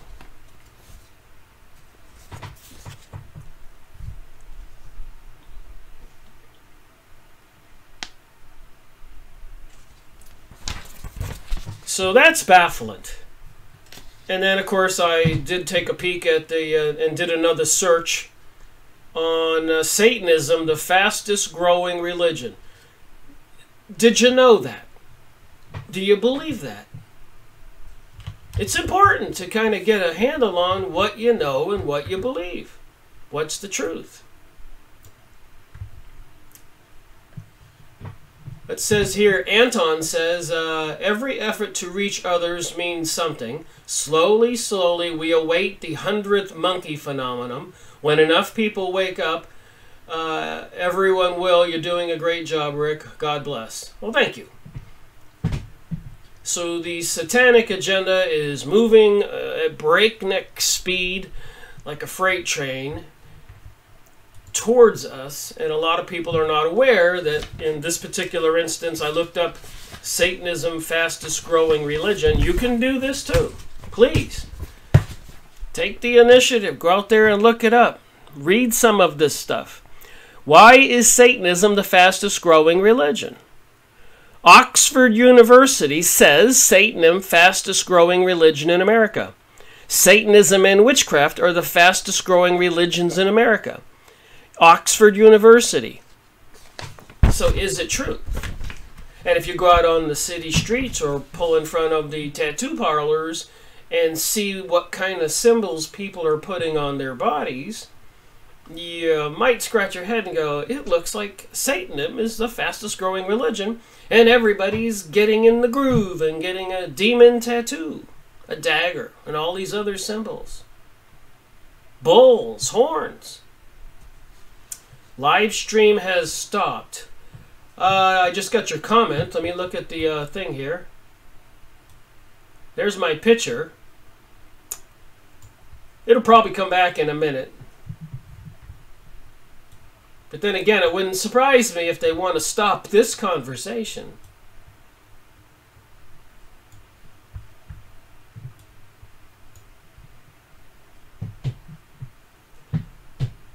take a moment here to see what happens.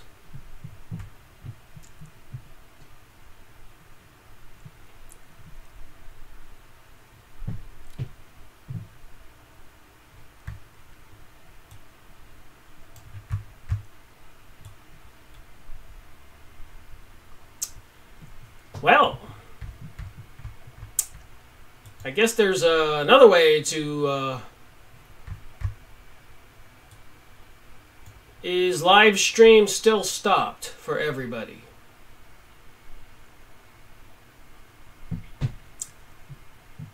Have they cease and desisted my video? Any feedback?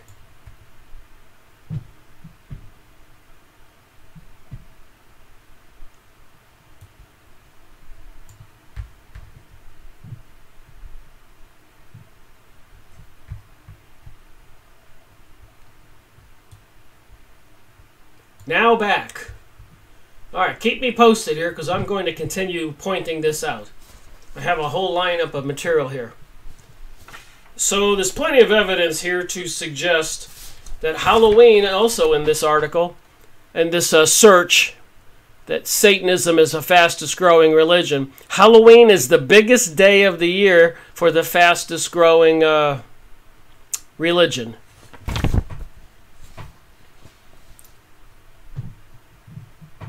On page 96 of the Satanic Bible, Anton LaVey wrote the following. After one's own birthday, the two major satanic holidays are Walpurgisnacht, May 1st, and Halloween. Halloween is the biggest day of the year of Wiccans, white witches, black witches, Satanists, neo-pagans, and occultists of all stripes. Did you know that? And it is becoming the most popular holiday.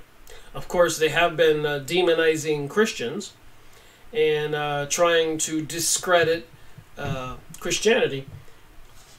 And discrediting thing is a tool used by lawyers, if you didn't know that. It's an intentional process of winning points or winning law cases. All right, so let's say you want to get divorced and get custody of your children. Your lawyer will tactfully instruct you on how to discredit your spouse, do things to make them angry, and then when they get angry, you call the police and create a police record. All of it a created incitement and event so that you can have documented information that your spouse was a little erratic or mentally ill. It's called discrediting, and it's a common tool used by lawyers all the time. FYI. So if you wonder in any particular law case between yourself or you see something happening to friends and bizarre things are happening, it's because the lawyers behind the scenes are instructing their client on how to create a case where the other person can be discredited. And some people get pushed over the brink and commit suicide and stuff. It's not a very nice thing, discrediting somebody. And you can make people angry and say certain things that they will get angry and be bringing this problem onto themselves and not know why it's happening. Had to refresh the entire page, then sent to 2 other pages before I could get to yours again. Well, maybe somebody doesn't want people to be listening to this material.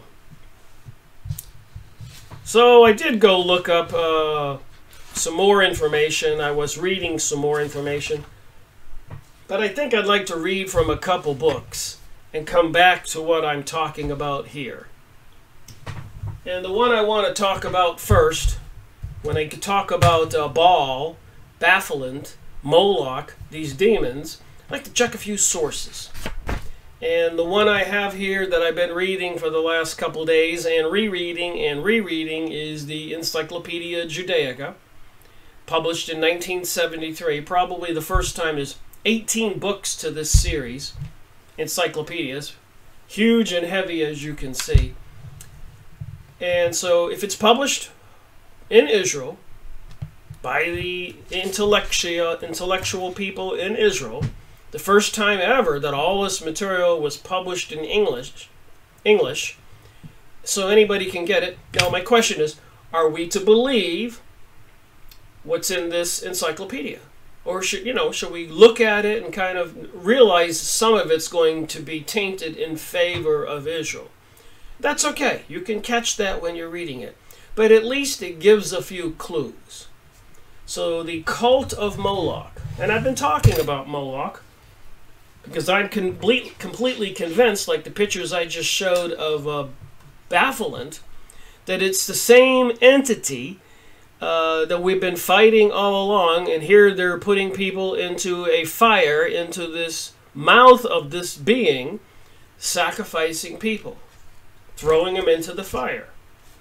And when Moses came down the mountain, and they were worshiping the bull on top there, he smashed the 10 Commandments. So again, you have this battle between God and Lucifer, and the people disobeyed God's laws and went with Lucifer, Baphomet, Baal, Moloch, Satan, and all these other names. That's what pagan means, many gods. And different cultures call these demon gods by different names. So don't let that confuse you. When you go look it up on Yahoo image site and you print out the pictures like I do, you can start to see the similarity. The serpent, the bull, the owl, and so much more, over and over and over. And when you read from the Encyclopedia Judaica, or when you read from Morals and Dogma, or you read from other books, I have one here that I've been reading the past couple days, Satan, the Prince of This World, by William Guy Carr. And I've been doing my reading here. You can see it's highlighted. So I got 3 books to read from, just to give us a small piece of evidence so that people can wrap their minds around this problem and see what we're battling. And even Jesus said in the Bible to the Pharisees and the Jews, the ones that crucified him, and remember, Jesus was sent by the God who wants love. Jesus added the commandment, thou art to love one another. Lucifer, one of the greatest angels God created, didn't want to have it that way. He said, I can rule with an iron fist and a dictatorship and keep everything in a harmonious things. I don't need laws. I can be a dictator and have princes under me and enslave the people. So there was a battle on the philosophy on the creation of humans and how we live. Apparently, there are numerous dimensions above this human dimension, third dimension. And apparently there's one below us, the eternal fires, hell, Hades or hell, whatever you want to call it. And then above us, there are apparently, I'm just theorizing here from my research, above this dimension, there are 7 dimensions, one above the other. And I suppose as a soul grows, in its growth, it can rise to the different levels of angels and archangels and higher beings, according to some of the philosophy I've been reading in these different books and everything. I'm trying to get a handle on what reality might be. And where is this information coming from with the channeled materials? All those channelers people are following these days, all the books written. Where did the prophets get the information? Where did Jesus come from? Who are these reptilian gray aliens? Why are they abducting humans and creating hybrids? And why is all this technological weapons coming online that seems to be preparing to embrace a global world order and control everybody 24/7, like what Lucifer, Satan, wants to do? God wants everybody to be free. So there's this utopia that certain people want to follow. And as I said earlier, Satan accused the Pharisees and the rabbis back then, the ones who were opposed to his preaching, where a lot of other Hebrews were listening to him and loved his teachings. So not all Hebrews or Jews were all on one side or the other. It was a divided camp. So he called them, ye are of your father the serpent. The serpent is a representative of Satan, who apparently the Lord in the Bible, it says he turned Lucifer, or Satan, in the Garden of Eden into a serpent because of what he did tempting Adam and Eve, the human beings. Whether you want to call it a metaphor or an allegory or whatever else, that's not the point. All of the, to me, whether or not Jesus was real or not, and all these arguments are not important. What is important is to understand that what these forces believe, and I can't see the logic in destroying Christianity because it is a teaching that we are to love one another. I can't see the logic of following the Satanism and Luciferianism and Moloch religion where they sacrifice humans. It's not logical to turn away from love your fellow man and don't have wars, and then turn to kill your fellow man and have wars. What is wrong with the minds of people that they would choose murder and perversion against love and caring and sharing on the planet? So for me, with the Christian teaching in Jesus, I'm staying that camp. So let me read about this. I'm just saying, when you think about the logic, if some people don't want to believe, fine, but you have to join one force or the other, whether you believe in God or not, or Jesus or not, is not what I'm trying to say. Joining these Satanisms or the progressive liberals, and of course not all the people that are Democrats or liberals know about this or actually a part of this. Unknowingly, they are playing the game. And even in the Republicans and conservatives and Christians, they're using a lot of good, decent people and deceiving them also. I believe both parties are controlled by the evil forces. All right, so it says in the Encyclopedia Judaica, evidence concerning Moloch worship in ancient Israel is found in the legal as well as in the historical and prophetic literature in the Bible.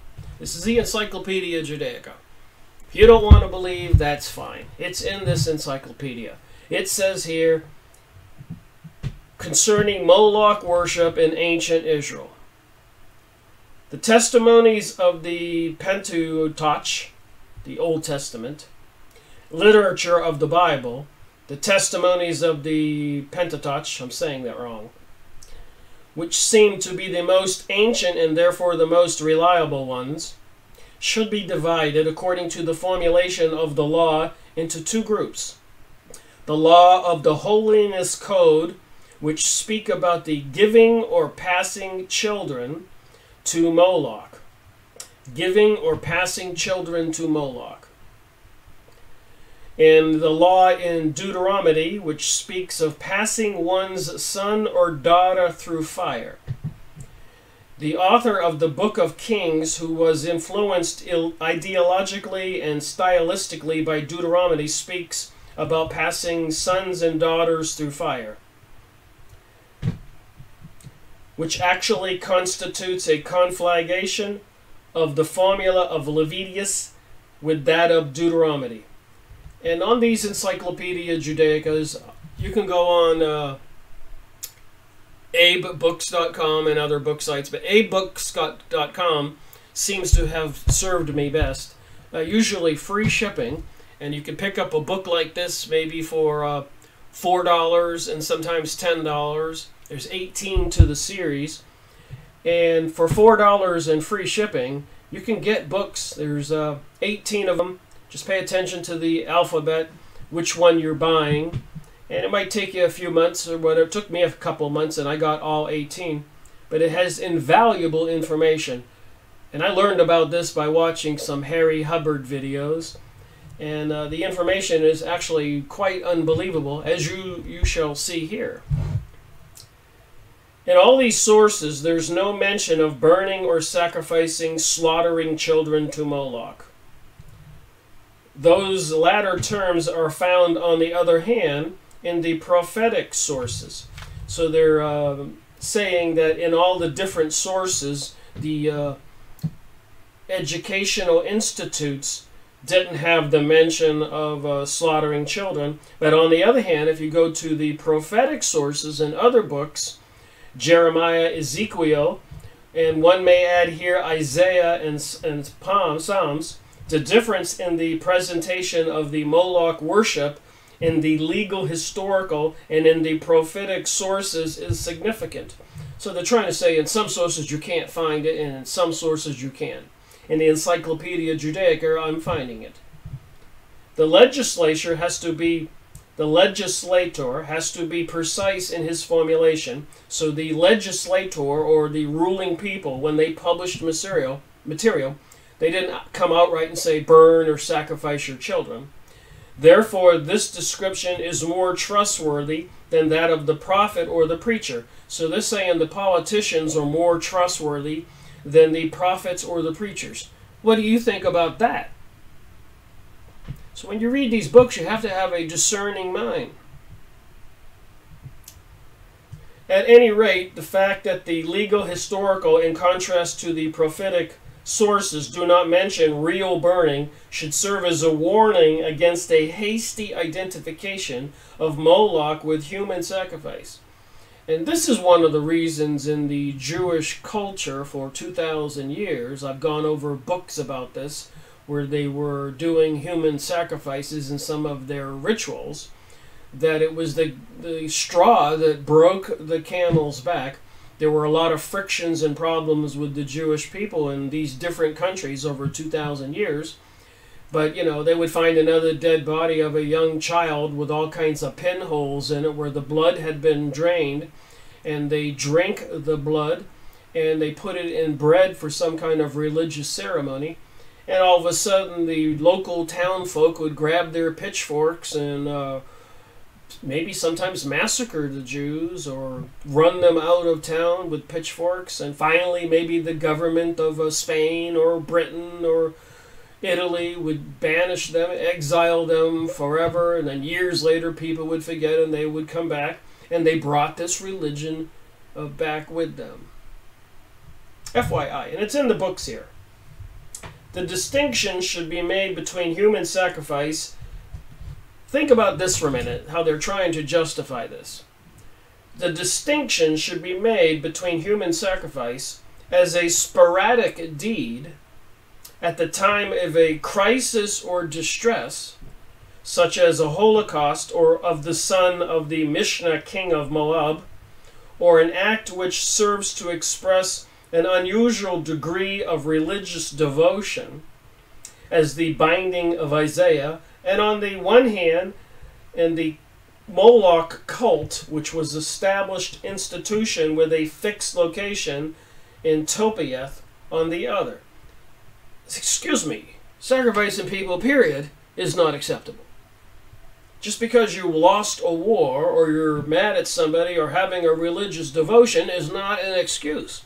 And this has been a problem with these people all along. They want the liberty and freedom to practice their religion, which means they have to abduct young children and drain the blood and do that sacrifice deed. And it caused them problems for thousands of years. It's in the Encyclopedia Judaica. I made videos about this on other topics in these books. There's tons and tons of words you can look up, different topics. Moloch, the devil, Satanism, occultism, on and on. Alchemy, Kabbalah. It's in these books, the cult of the Hebrews. It even says in the Encyclopedia Judaica, the historic religious cult of the Hebrews was the Kabbalah. The Kabbalists were wizards and magicians and witches and were usually often accused of witchcraft. A lot of kings and queens and wealthy people hired these people to be their magicians and prophets and talk to the other side or get kind of things done like having people killed. Am I still live? 12:43. Not getting very far here. Between the Carthaginian child sacrifice and the Moloch institution, as the classical sources have it, the sacrifices of children at Carthage usually came after a defeat and a great disaster. So after they would lose a war, they would have a sacrifice of children. a religious practice based upon the ancient mythological tradition. Okay, so I'm going to stop here and look at another book. I said I'm going to run over an hour on this video.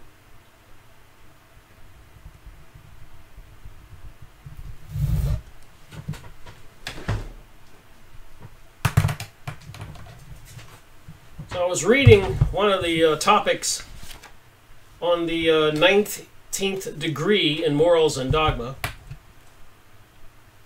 the Bible for the Freemasons. And a lot of people want to say the Freemasons have nothing to do with Israel or with this New World Order or with the King Solomon's Temple or any of this. It's a benign social group and organization. What do you believe? So listen to this as I read through this. We're talking about Moloch, Baal, Baphomet, the devil, Satan, and other pagan deities that apparently is part of this new religion coming to planet Earth when they bring us this huge worldwide revolution that they've been planning for. The same duplicate copy of the revolution that happened in heaven, the cosmic battle between Lucifer, who rebelled, and a third of the angels joined him. If you keep all this in your mind when you're reading this stuff, you can see the clues. And the different philosophies that God has versus Lucifer has for controlling humankind, having the humans move on and grow.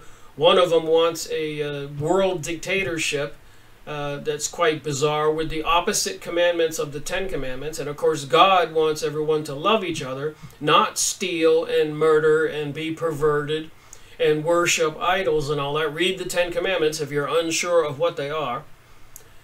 And remember, none of us are perfect. We're all, to some degree, sinners. That's in the Bible. But I think the philosophy or how you think and your intentions are what are important. And apparently believing in Jesus, believing in God, trying to be a good person is probably 99% of the battle. And it doesn't matter if they kill you on this planet. You're not getting off this planet live anyways. Apparently what's more important is those other levels above this dimension, the other 7 levels, or the 1 level below it, which is probably the densest, an internal fire that doesn't burn. It's just a living hell, I guess. And people get to have a choice which philosophy they want to embrace. And being ignorant and stupid is not a choice. You have to pay attention to this and use your discerning mind and see what they really want to do. Why would they demonize Christianity and be trying so hard to get people to walk away from it when it doesn't make logical sense, when the ultimate commandment by Jesus was we are to love one another? But they're trying to say, well, these Christians want you to obey the 10 Commandments and not be decadent and perverted, so hence they are haters. That's the argument coming from the Luciferic, Satanic, Moloch, and the other deities' world. There is a cosmic battle. We are spiritual beings. There are higher dimensions above us. And apparently this is where the information is coming from with all this channeled material and all this other stuff. There seems to be plenty of evidence that we're spiritual beings. Project Montauk, MK Ultra, gray aliens coming through walls, leaving through walls, spaceships opening up portals, going in and out of this dimension. I don't deny that that other world exists. I say it does exist. I say it's clearly defined in historical monuments in the Bible and everywhere. It's common sense. People can go to the hospital and talk to nurses and doctors about children and other people who have died and have been revived, and talked about the lighted tunnel and meeting people, telling them it's not their time. I've made many videos on these topics. I'm convinced. So what does this say here, Morals and Dogma? I just went to the back of this book and looked up Lucifer, and then it said to go to page 321. So I decided to read it, and it was interesting, so I thought it'd be part of this conversation. Listen to what the Albert Pike says about the Freemasons. We build slowly and destroy swiftly. We build slowly and destroy swiftly. That makes me think about this coming online of the artificial intelligence software, beast computers, weaponized microwaves, directed energy beams, and all this propaganda, Monsanto, toxic foods with herbicides, pesticides, and so much more. We build slowly and destroy swiftly. So when they bring this system online, they'll be able to take us down like that, just like 911. It took them a year to put all those demolitions and have plans to bring those towers down. A year or more. But when they pulled the trigger on September 11th, it was all over in hours. West says, I'm back. Our ancient brethren who built the temples at Jerusalem. So here Albert Pike is saying the ancient Masons were building the temple at Jerusalem with many myriad blows, felled, hewed, squared the cedars and quarried the stones and carved the intricate ornaments. So it took them years to build King Solomon's temple. I don't argue with that.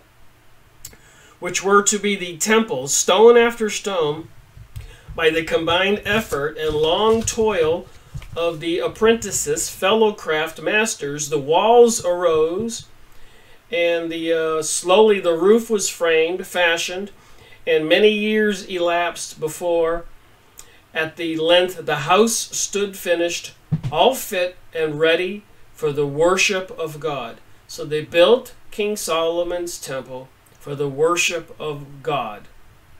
What God?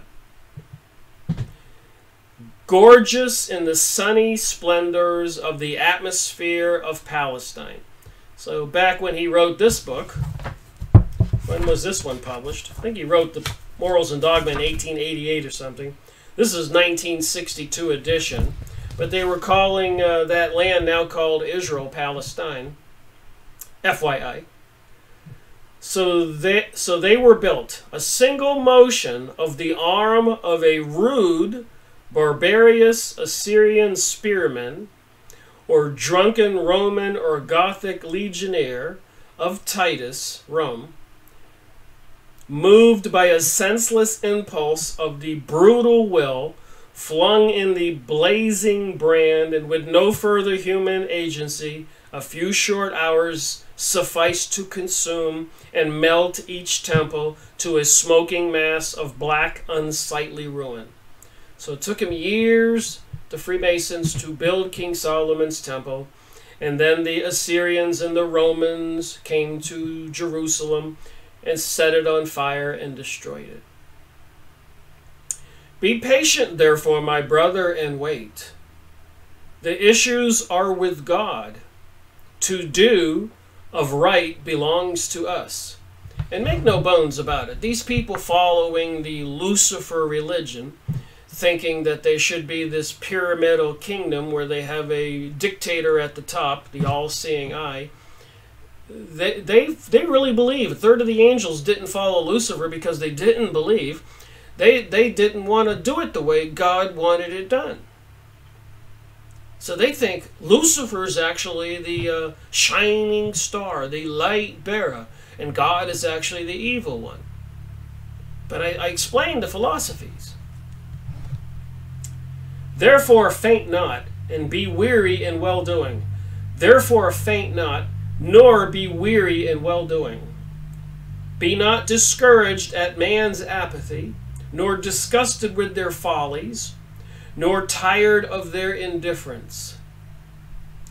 Care not for returns and results, but see only what there is to do, and do it, leaving the results to God. Soldiers of the cross, sworn knight of justice, truth and toleration, good knight and true, be patient and work.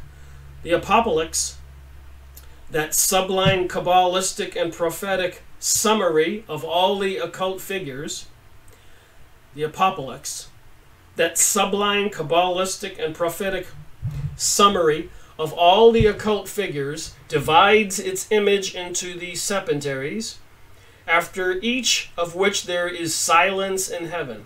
So I wanted to look up the word apocalypse on the Yahoo image site.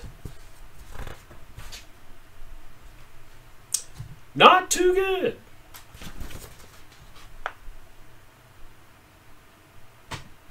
Looks like some of the movies they're making.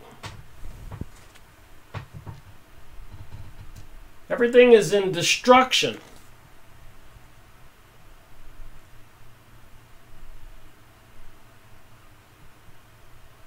Pay attention to the words when you do this research. Go look up the images. So they're talking about the apocalypse, that sublime Kabbalistic and prophetic summary of all the occult figures. This is what you can expect with this battle.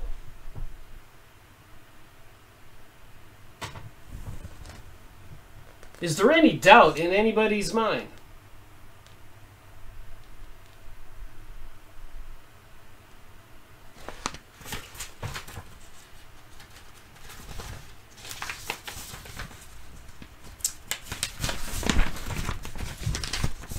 Here's more here.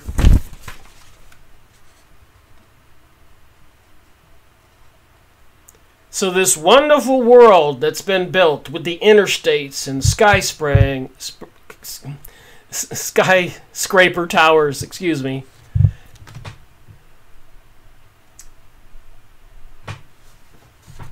Somebody wants it all destroyed. Back to the book, Morals and Dogma. So they're saying here, with all the things they're doing with the apocalypse and the sublime Kabbalistic, after each of which there is silence in heaven. Well, I suppose in heaven, 2/3 of the angels, all the advanced souls, people who lived before, maybe some souls that never lived as humans, whatever, there was silence in heaven. You think so after that apocalypse? There are 7 seals to be opened. That is to say, 7 mysteries to know, 7 difficulties to overcome, 7 trumpets to sound, and 7 cups to empty. So it takes a while reading this stuff to try to understand it. I agree to that. That's why I say when you're researching this, take your time. Watching my videos, take your time. It takes a while for it to get here and make a little sense. I agree. It's just because most people aren't used to contemplating or looking at the world from outside, looking in. They're just paying attention to the here and now. But if you can back up and you can relax and you can ponder history and ponder these things and look at these pictures, you might get an aha moment, and it may be the thing that helps you elevate your own soul. Maybe that's the key. And according to what I'm about to read, it seems that's the case. The apocalypse is, to those who receive the 19th degree, the apotheosis of the sublime faith which aspires to God alone and despises all the pomps and works of Lucifer. Here's Lucifer. Lucifer, the light bearer, strange and mysterious name to give to the spirit of darkness. Lucifer, the son of the morning.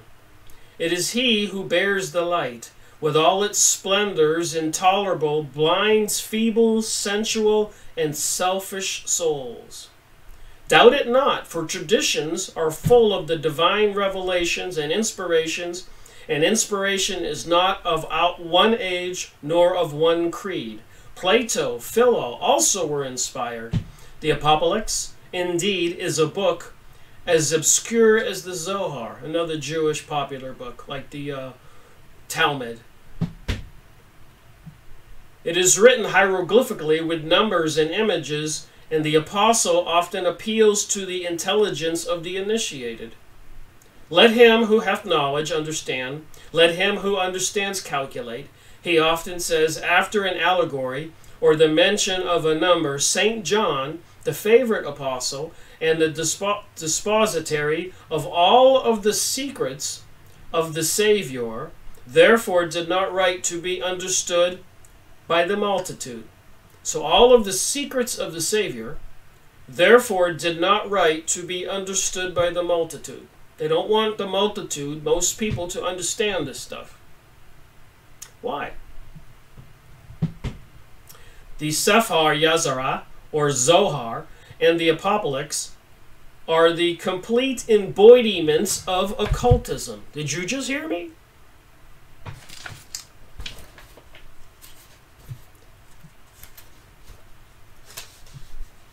The Sefer Yazarah, the Zohar, and the Apocalypse are the complete embodiment of occultism. A lot of people are into the occult. And this is the complete embodiment of occultism.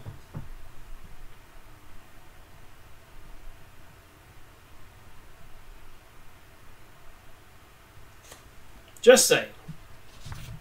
If your mind can't wrap around the words, look at the pictures. They contain more meanings than words. You think so? Their expressions are figurative as poetry and exact as numbers. The Apocalypse sums up complete and surpasses all the science of Abraham and Solomon. The visions of Ezekiel by the river Shebar and of the new symbolic temple. They want to rebuild King Solomon's temple again. These people into this religion, who I guess see some vision of a world apocalypse. The new symbolic temple are equally mysterious expressions veiled by figures of enigmatic dogmas of the Kabbalah, and their symbols are a little understood by the commentors as those of Freemasonry.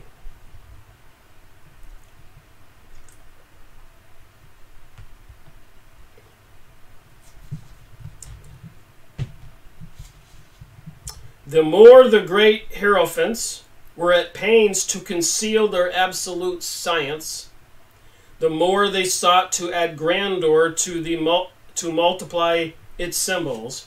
The huge pyramids and their triangular sides of elevation, square bases, represented their metaphysics, founded upon the knowledge of nature. That would be witchcraft. Secret knowledge of nature, how nature works. They use that knowledge to the detriment to the rest of us and for their own selfish, evil purposes. That knowledge of nature had for its symbolic key the gigantic form of the huge Sphinx, which has hollowed its deep bed in the sand while keeping watch at the feet of the pyramids. So that was the second source, looking up the word Lucifer and reading a little bit of that, and we get a picture of the Freemasons deeply embedded in the same goals as the people who are controlling Israel today. And to some degree, I'm agreeing with some material that people say that, you know, it's not the Jews. Even Jesus said that these people were not Jews. Those who call yourselves Jews but are not, this is in Revelations, I think Revelation 9, but ye are of your father the serpent. So apparently the people who are behind this, into this Luciferic, satanic, Moloch religion, it's not a religion or an attack on the Jews. It's a battle between these evil forces who want to rule humankind and bring about a worldwide revolution. And some Jews are part of it, as well as other people, even the Christian leaders or so-called Christian leaders who are supporting building of Israel, and even the Congress people I talked about yesterday voting to make it illegal to boycott Israel, say anything bad about it. Like a lot of countries in Europe, it is illegal to talk negative. So let's just change those words for a minute. What they don't want you to talk about is the Luciferic agenda. Moloch, Satan, whatever you want to call it. And there's other names, Baal, Baphomet, Bel. Speaking of that, I did go look up something interesting. I was wondering about it. We used to have in my town, where I live now, a holiday.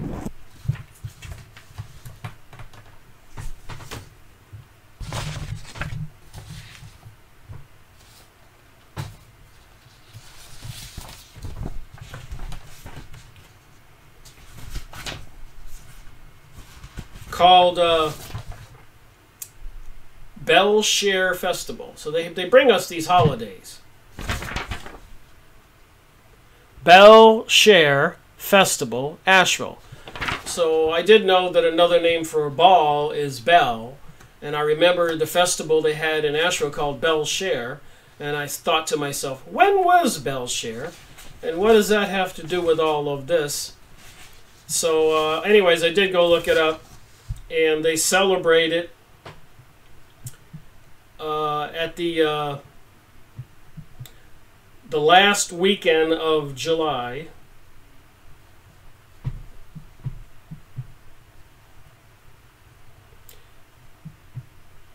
Looking the last weekend in July, it says here, where my finger is.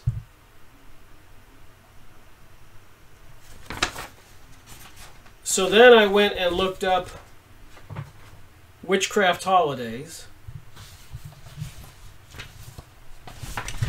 Last weekend of July, it was Bell Share.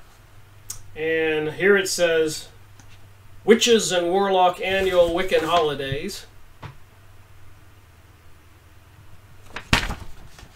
So I said, I was wondering if the last weekend of July was in there when they were doing Bell Share, and Bell's another word name for Baal, the demon, Baphomet, Satan, Lucifer, Moloch.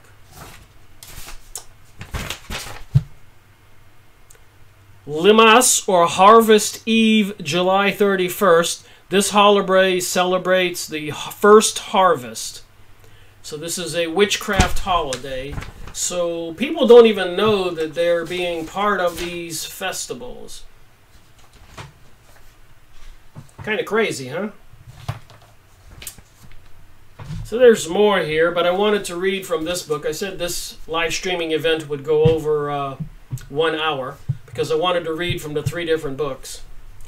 Satan, the Prince of the World, of this world, by a retired military commander who wrote a lot of other books. And I did want to get the other books, but they seem to be cost prohibited on books if they're not just a couple bucks. I got 1,000+ books. I've spent thousands and thousands of dollars. I have to draw the line somewhere. When they get too pricey, I don't buy them. Pawns in the Game and Red Fog Over America, 1955 and 1957. But this particular book was just a few bucks. And I said, well, I'll get that. I wonder what Commander has to say, what the story is. And there was one particular topic in here that I thought I would read about. Lucifer, the greatest of all the angels, created by God, challenged his Creator's right to exercise supreme authority over the universe, and all on and in it. So all on earth and all over the universe and everything in it. So let me just read from this and see how it fits in with this other material. And I've got more, and I did have this other document I wanted to do today, but it would probably be unbelievable and just too much for people to fathom. But I thought if I did what I'm doing today first, and then maybe tomorrow went back to this document I've been reading about, 97 pages, copied from 4 or 5 different websites, looking up the words,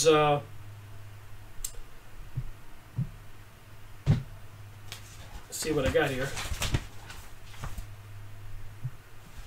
Some call it communism, I call it Judaism or something like that. But it's about all this plan about white genocide and so much more information about the so-called Jewish plot to rule the world. And I'm saying it's not a Jewish plot. It's a spiritual entity called Lucifer and other beings, a third of the angels, A lot of them are not in human form. They may be taking human form. They may be creating hybrids. That seems to be what's happening. And they're trying to bring Earth under their control with this worldwide religious revolution. Did you guys see the shiny new baffling statue at the Arkansas Capitol? That's what I started talking about in this video. If you go look at the beginning, I started talking about that and showing pictures. So let's talk about this book here, Prince of This World, by a retired commander who comes across on this research in the same mind frame the rest of us with. It just boggles the mind. But it appears to be true. When we see they're putting that new baffling statue in Arkansas that I talked about and showed pictures of in the beginning of this video, Lucifer, the greatest of all angels created by God, challenged his creator's right to exercise supreme authority over the universe and all on and in it. Yet he is mentioned only once in the Holy Scriptures. Isaiah 14-12, King James Version. There are two other places where it seems reasonable to suppose the words used refer to Lucifer. Those are Luke 18:10 and Revelation 19.1 through 11. The Holy Scriptures' lack of revelation regarding why Lucifer challenged the supremacy of God, and in the fact that in the Holy Scriptures, Lucifer is identified with Satan, makes people believe that Lucifer and Satan are one and the same supernatural being. Study the secret writings of men who have at various periods of history directed the world revolutionary movement. That's what's going on right now. That's what's been going on 100, 200, 300 years. Since the 1776, the same year the United States was created. But Rothschilds directed Adam Weishaupt to infiltrate all the Freemasonic lodges and convert them and put them under the control of the Illuminati. Illuminati, to light. Lucifer is bright light. Lucas Trust is another name they switched to. Helena Blavatsky changed her magazine from Lucifer magazine to Lucas. It's all about this light being, which would be a spirit being. There's nothing mysterious about it. It says it in the Bible. It says it in a bunch of other texts under different disguised stories. The Book of Enoch, fallen angels, archons, Nephilim, Elohim, even maybe the metaphor Marduk, Anunnaki aliens, Nibiru, the dark star. Same thing, just painting it with different colors. Okay, so there is this cosmic battle, spiritual battle. Here's just a couple books I pulled off the shelf a moment ago before I started. But they're telling us about the late great planet Earth. Hal Lindsey. Confronting the New Age. The Soul Hustlers. An expose of the hoax of astrology, the UF mystery that will not die, and what the psychics don't tell you. The Soul Hustlers. This whole conversation apparently is trying to make people go one way or the other. The philosophy of God and Jesus love one another, or the dictatorship. They're deceiving everybody to go along with the satanic agenda, Luciferic agenda, where they have a Pharaoh or a Caesar or some king rule the world. And apparently some Jewish people in Israel today, Zionist Kabbalists, believe this deity, Satan, Lucifer, whatever you call it, that apparently can have its existence in a chest, an Ark of the Covenant, which is why they built King Solomon's temple. It's just a replica of the tabernacle where they put this chest. It says that they're the chosen people, to, I guess, take charge of the world. And I went over the book, The Jewish Utopia, and so many others. This picture starts to come together if you think about it. Letters of instruction dealing with the Luciferian doctrine and dogma have from time to time fallen into the hands other than intended while being circulated for instructional purposes. So even these evil forces, they put this stuff in writing. They intended for it to never get out there to the public. Things change in the world. Even these books, in the index, it says this Morals and Dogma book was never intended to be in the public, and that it's supposed to be returned to the Freemasonic Lodge upon the death of the Freemason. They did not want people reading this material. The common man they called profane. And I suspect there was probably a matter of money in the Encyclopedia Judaica, but they probably didn't suspect that Christians or other decent people would get their hands on the Encyclopedia Judaica and start reading that stuff and waking up their minds to the truth. Okay, back to this. Study of the world revolutionary movement indicates that it is very important to decide whether or not Lucifer and Satan are one and the same supernatural being. I missed a paragraph here. I'm going to go up ahead and read again. So these documents and letters had fallen into the hands of others while being circulated for instructional purposes between those who direct at the top and their immediate subordinates. In my humble opinion, says this commander, the revolutions concerning the Luciferian doctrine and conspiracy are just as much acts of God as are the revelations and inspirations which make the Holy Scriptures the inspired and revealed Word of God. He says, I believe that because God, Adonai, is just and merciful, he intended that all his creatures on earth, whom he put here to work out their own eternal fate, should know every detail regarding both sides involved in obtaining possessions of our souls for all eternity. So apparently, on these different levels, dimensions above earth, there is a portion, a dimension set aside for this hell, for this kingdom for Lucifer. And he is battling for souls of men and women. When you die, he gets to grow his kingdom. Does that give you goosebumps? It does me. Study of the world revolutionary movement indicates that it is very important to decide whether or not Lucifer and Satan are one and the same supernatural being.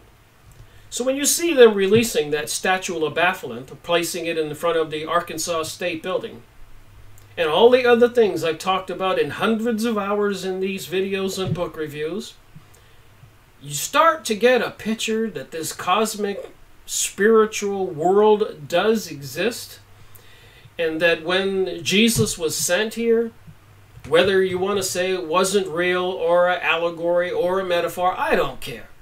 But the philosophical teaching is what we need to consider. And if you're concerned about just your own personal soul growth, that of your family, your friends, your children, and generations to come that are going to wind up in one dimension or another, do you want them to be deceived into the Hades, hell dimension set aside for these rebellious cosmic angels and beings? If this is true by this commander and the Encyclopedia Judaica or Morals and Dogma and the many other books I've been going over. That's why I read from these books, so you can get a better eye on believability. Instead of me trying to tell you what I think, I read these sentences and talk about them. Search of the Holy Scriptures will not reveal a definite ruling. The most famous theologians who have lived since Christ have shield clear of making a definite pronouncement. Famous theologians, teachers, have shield clear of making a definite pronouncement of this particular question. But men who have directed the world revolutionary movement at the top, we know what they're trying to do today. They're preparing for it with all this systems coming online, including FEMA camps and bullets bought by the government and surveillance systems and weaponized biological weapons, electromagnetic weapons, and so much more. Legislation being passed. You try to boycott Israel, you could get fined $250,000, probably imprisonment. And to the extreme, if they can't stop somebody, probably assassination. Look at what John Kennedy, what happened to him after he said the secret societies are repugnant to the American way of life and I intend to expose them. He was assassinated days almost later in a Masonic Delaney Plaza. And apparently there's some accusations saying that Bush Sr. was in charge of the CIA and had 3 different assassins on the scene. What are we to believe? And of course, George Bush Jr. goes to Skull and Bones, John Kerry, all these people belonging to these mystery religion organizations. And what are they? Well, we're talking about what they are in these books. Moloch, Satan, Lucifer, Baal, Bel, festivals, Halloween, so much more. Baffling. But men who have directed the world revolutionary movement at the top are very definite in their belief that Lucifer is God and the equal of our God, whom the Luciferians refer to as Adoni. So these Luciferian worshippers believe that their God is equal to our God. So they're battling for your soul, my soul. So how do you protect your soul when you die? Because you could die today. You could die tomorrow. You could die 20, 50, 100 years from now. I don't know. But you're going to leave the planet eventually. And what you think, what you did, what you believe is going to dictate where your soul goes. Where do you want your children's souls to go? Do you want the cartoons and all the teachings in the public school systems to sway them so that their souls are stolen for eternity? I think you don't want that. These are tough things to say. You got to do a lot of work to even wrap your mind around this. They claim that Lucifer is the holder of light, the God of goodness, who struggles for humanity against Adoni, father of Jesus. I said that part. It says here, Adoni, the God of darkness and evil. So the father of Jesus is supposed to be the God of darkness and evil. Do you believe that? And all wickedness. And remember, a lot of people are calling Christians haters because they're not joining the pansexual bandwagon. And if they did join it, they would be joining the Luciferian team and have sold their souls. We can't do it.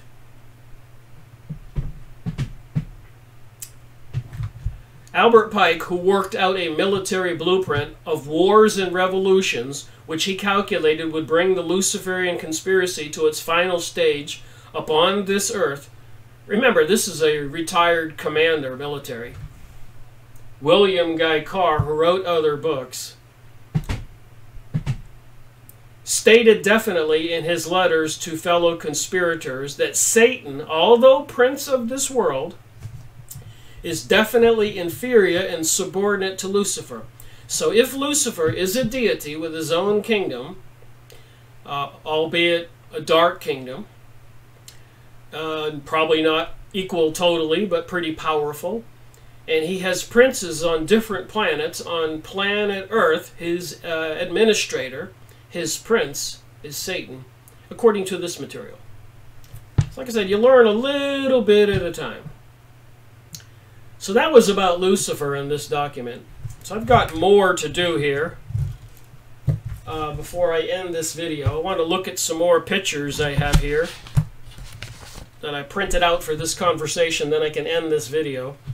But when I looked up Moloch, again under Yahoo search results,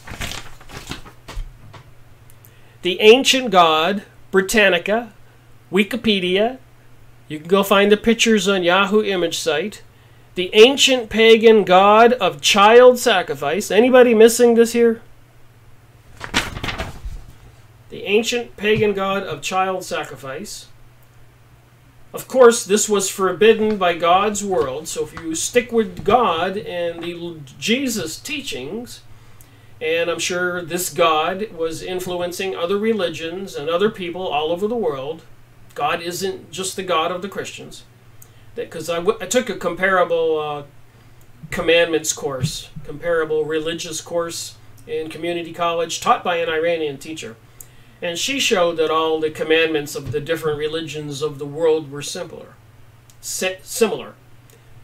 So, obviously, the spiritual world, the world of God, is trying to influence everybody to help them save their souls when they leave this planet, dictating where they go. Apparently, planet Earth is a school, and I guess you are identified by what you do and what you intend to do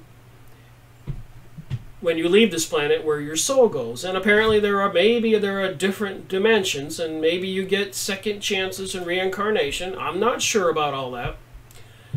But it does seem that the spiritual world does exist, and there is a battle for your soul, my soul, the children's souls, and friends and neighbors' souls.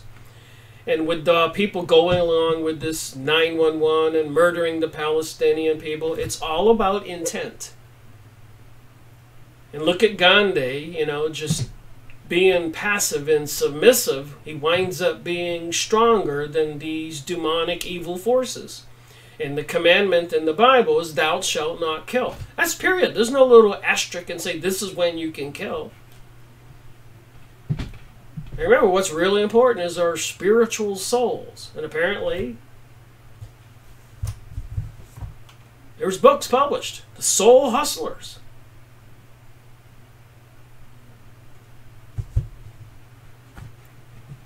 Who was the Canaanite god Moloch? Moloch worship included sexual worship of Ashtoreth. So there's a lot of talk about satanic sexual rituals and all that. The cult of Moloch in the Jewish Virtual Library on the bottom there.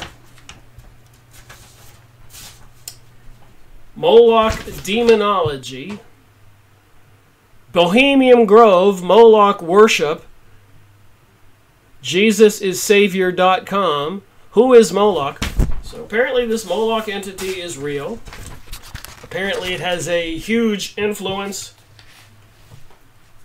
on the people who control our world. There's a little owl perched on the $1 bill on one of the ones, the top left-hand one. And it's represented by the owl or the bull, and they have a big picture of a bull being handed children. Bohemian Grove, a lot of our politicians were photographed there, throwing children into the fire. They said, well, it was just a plastic child, an effigy.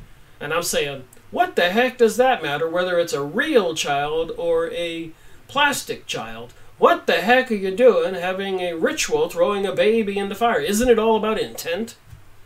So I suspect it was a real human. They don't do these religious, satanic rituals for nothing.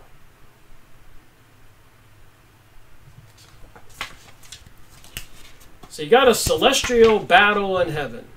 A dimension has been set aside for people who will be deceived into joining this religion of a deity who wants to control the planet this way.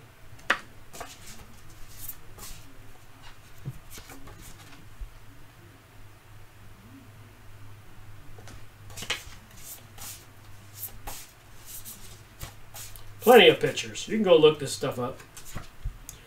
Dark secrets inside the Bohemian Grove. I've got pictures with Reagan there, Kissinger, and other famous people. Alex Jones snuck in there, took a video of the ritual. It was like a Halloween party. Like I said, it can be an owl or a bull. Moloch. Horns. Bafflant, the picture of the statue in Arkansas, has the horns. Bell, ball, they all have the horns. You can see the politicians and many other people doing the devil sign with the horns, the 3-6 sign, the one-eyed sign.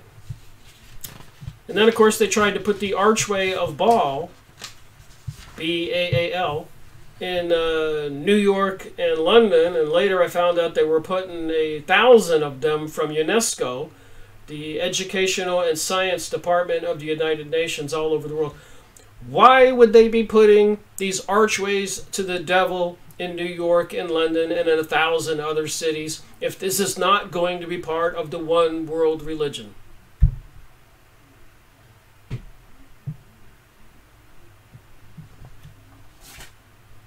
So I looked this up on Yahoo, and you can go do this. You don't need me to do it. Get these keywords and go look them up, print this stuff out, show it to your friends. This is a pretty comprehensive peek at these devils, these beings, this new religion. Do you want to know? And what is the religion of the people who want to rebuild King Solomon's temple today? And even President Donald Trump says that the U.S. recognizes Jerusalem as the capital of Israel. That's all part of this. Launches 89 missiles towards Syria recently, the mother of all bombs dropped in Afghanistan. And the Congress now passing legislation that you can't boycott Israel. They're going to make it illegal, like it is in many countries all over Europe, to say negative things about the Zionists who have this particular religion and this goal supporting the Luciferic Satan agenda of a world dictatorship. Is that plain enough for people? You can go look this up. Temple of Baal. Arch unveiled. Arch of Temple. And if you go to Fact Check and you go to Snoops, they're going to tell you sparked inaccurate and online rumors. But if you continue to read, you'll find out they just delayed it. But Snoops is always trying to discredit things, and people are coming out and saying that they're a paid-for organization.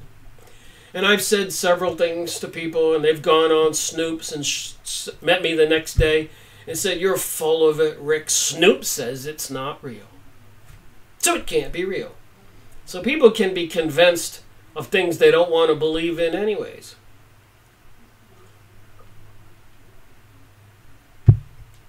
The harbinger of Baal appears in New York City. Temple of Baal arch concealed for New York City. Temple of Baal gateway arch is going up in New York City. So you can verify that this is actually the case. So the Temple of Baal. So who is this Baal? I looked that up on Yahoo search. Ancient god Baal. Ancient deity. Ancient Canaanite deity. Wikipedia. Here's some pictures. Wait a minute. Isn't that Moloch? Isn't that Baphomet? Get the pictures and start checking this out for yourself. You're going to see that when you look up Baphomet, Baal, Bel, Moloch, Devil, Lucifer, Satan, you're going to see all the same symbols. So here's the Yahoo image search for Baal.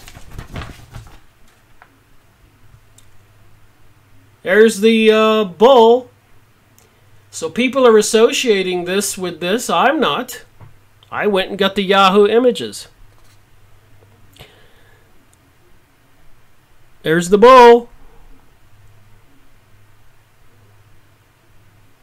So why would they be putting an archway to Baal, Egyptian hieroglyphics, in New York City and London, paid for by UNESCO, your tax dollars?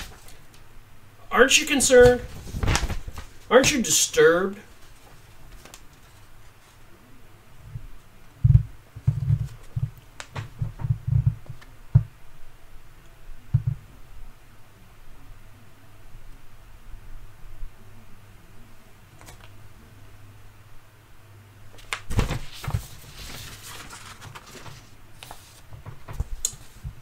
You know, and it's not just in Egypt or the Middle East or the symbols here in the United States. This stuff didn't just come out of nowhere and doesn't exist everywhere. It is everywhere.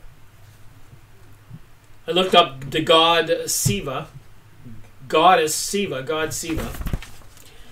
And apparently a lot of this comes from some ancient knowledge in the Hindu religion.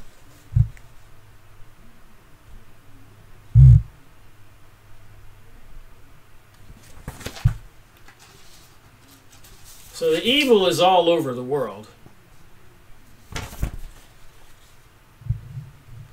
Whether it's a divine good being like God or Jesus, or an evil force, there are similarities. Here's another one about the god Apis when I was reading Morals and Dogma and continuing to read the Encyclopedia Judaica on Moloch, and this other book I ran across Apis. It was just showing many names of these deities. So this is the god Apis. Do you notice a similarity here? It's the bull. It's Moloch.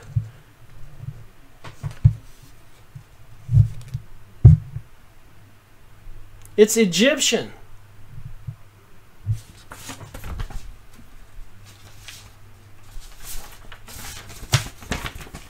So whether you call it Moloch, Apis, Baal, Bel, Baphomet, Satan, Lucifer,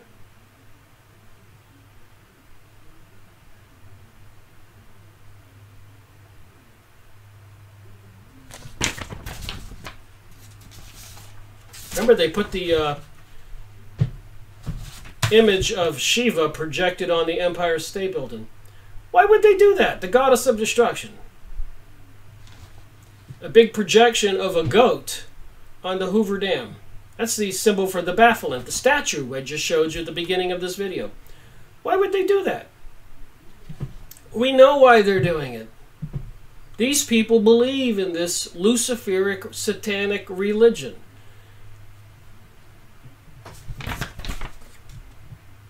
They really believe that they're doing the right thing by creating a world dictatorship, and that God was the evil one giving us 10 commandments, telling people what they can or cannot do.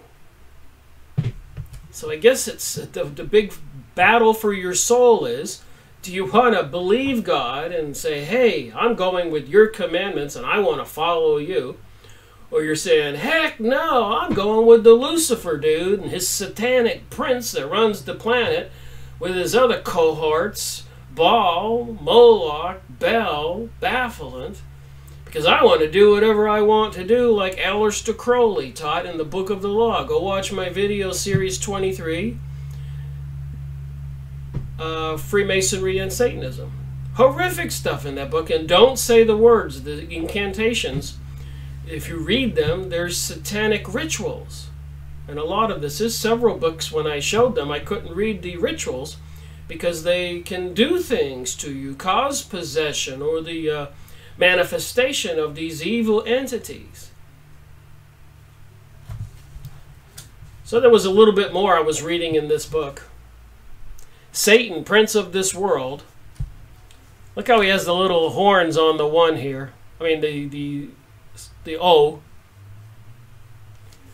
It's backwards, I'm sorry. When I point this way, the picture has it going that way. Anyways, you can see the little horns on the O. So after I just finished reading about Lucifer in this book, there's another title here called Satan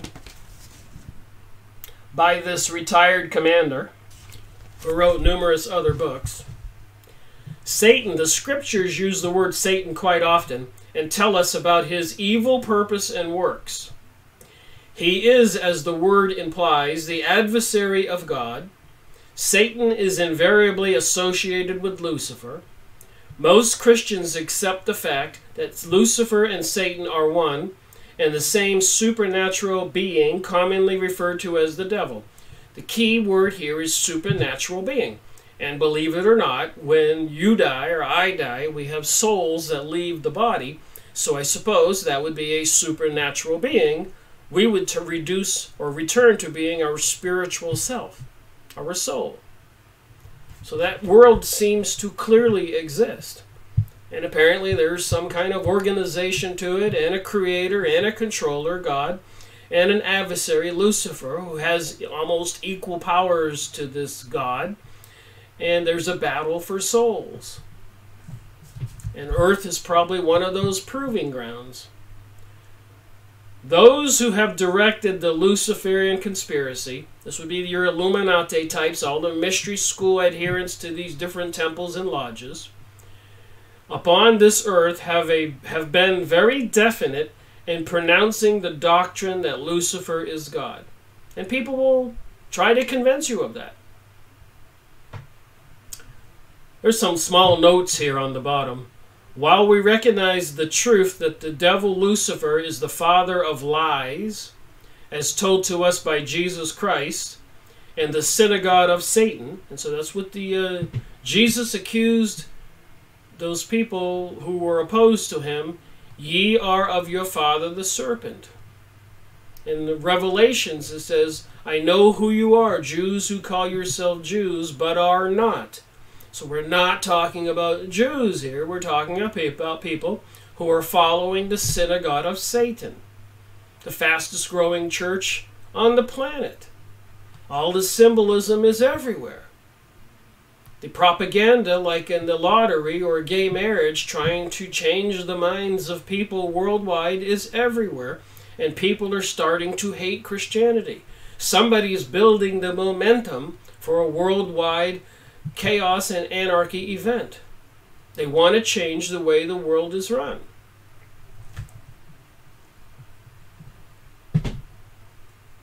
The synagogue of Satan, who direct the Luciferian conspiracy here on the earth, are sons of the devil, masters in the art of deception.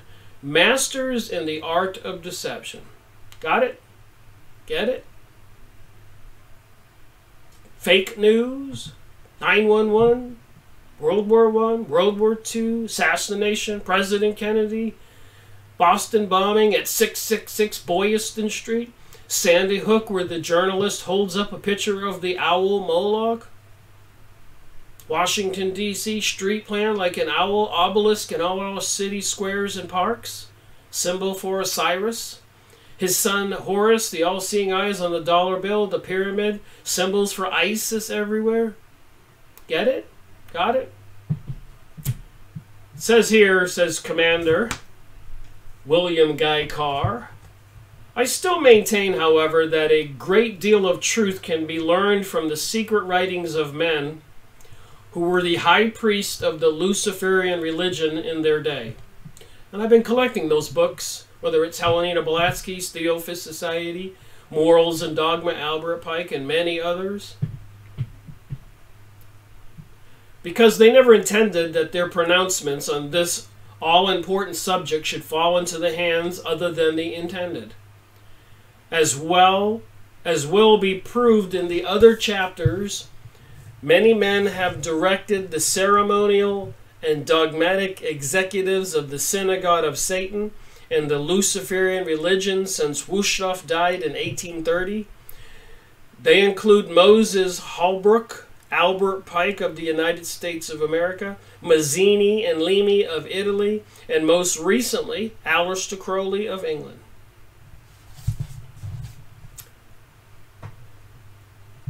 Pike and his direction of the Luciferian conspiracy are dealt with fully in other chapters. So I was reading over here. Those who have directed the Luciferian conspiracy upon this earth have been very definite in their pronouncement, the doctrine that Lucifer is God and Satan is the prince of this world. There is a scriptural support for the belief that there are 5 or more other worlds over which Lucifer placed princes and several others. So according to this material here, there is scriptural support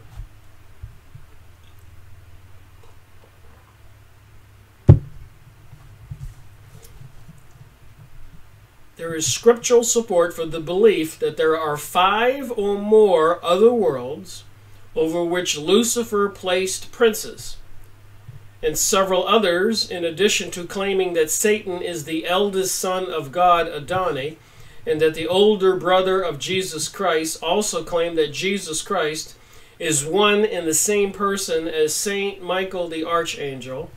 They claim that when God decided to inhabit this earth, Lucifer made Satan prince of this world. This claim is confirmed partially by scriptures, which refer to Satan as the prince of this world, John 14-30, 16-11, and EPH 2-2. The Luciferian doctrine teaches that Satan, using human agents, developed the Luciferian conspiracy so well that God, Adonai, decided to send Saint Michael in the form of Jesus Christ to halt the conspiracy as he had done in heaven. Those who worship Satan as prince of the world and Lucifer as god of the celestial world claim that Christ failed in his earthly mission. So they're trying to convince us of that. But remember, it's not about these physical bodies we need to worry about. It's your spiritual soul. And only you can give it away. Choosing the wrong God and the wrong social philosophy to believe in. Do you believe we should all love one another? Or do you believe the powers that be should continue to kill more Arabs and eventually bring about a global world order and purge all the Christians by beheading them by the recently passed Noahic laws in Congress when all the members of Congress were gone on vacation, dismissed for the day, and the government purchased 30,000 guillotines? And in places like Dominican Republic, they built these huge buildings with Mayan sacrificial temple pyramids on top of these huge buildings.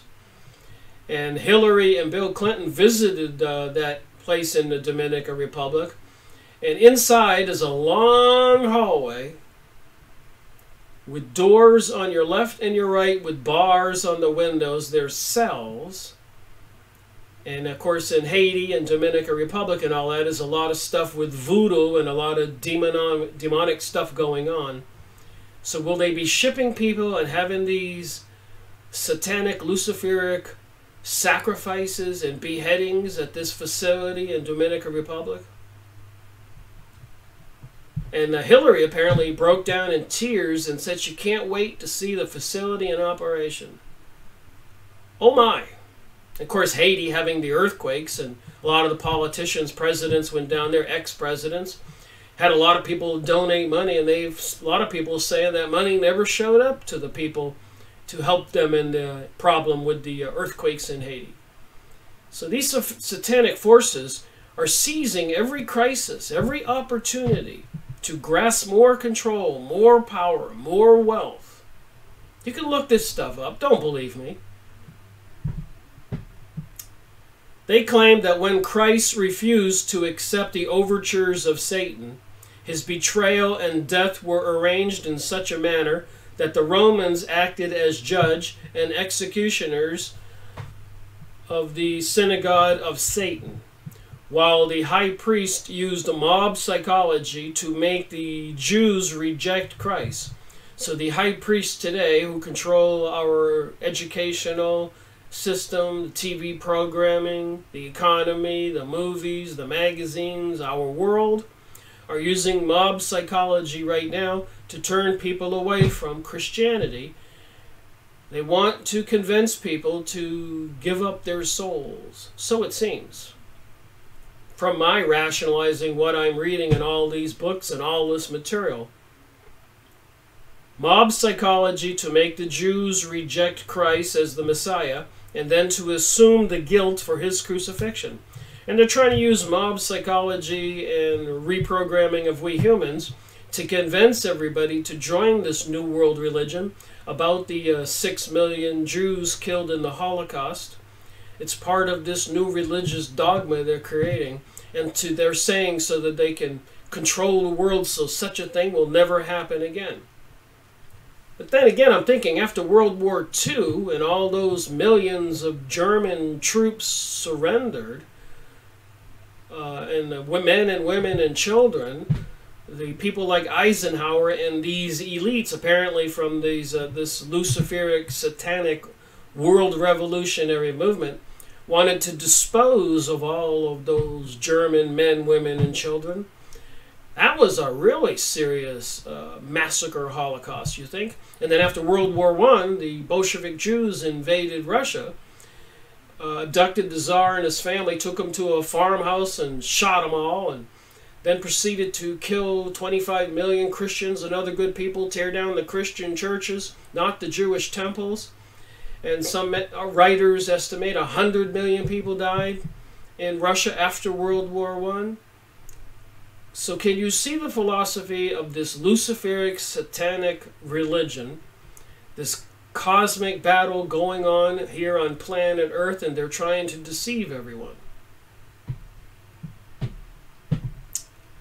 Alright, Silver Thought says, exactly right, Rick. Few people know this true history of World War I and World War II. Alright, one more short paragraph and I'm going to end this video. How far does this information go? Study of history indicates very strongly that those who have directed the Luciferian conspiracy upon this earth have made it their special business to make as many Jews as possible defect from God.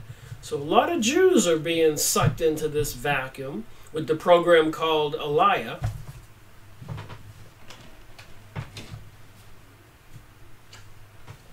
A lot of Jews don't know what they're being dragged into, but they're causing anti-Semitism all over the world, so people will move back to Israel after generations of being gone. And if you don't think it's serious, look at this guy. So for the last 100 years, it's a fact, they've been causing all kinds of chaos, anarchy, economic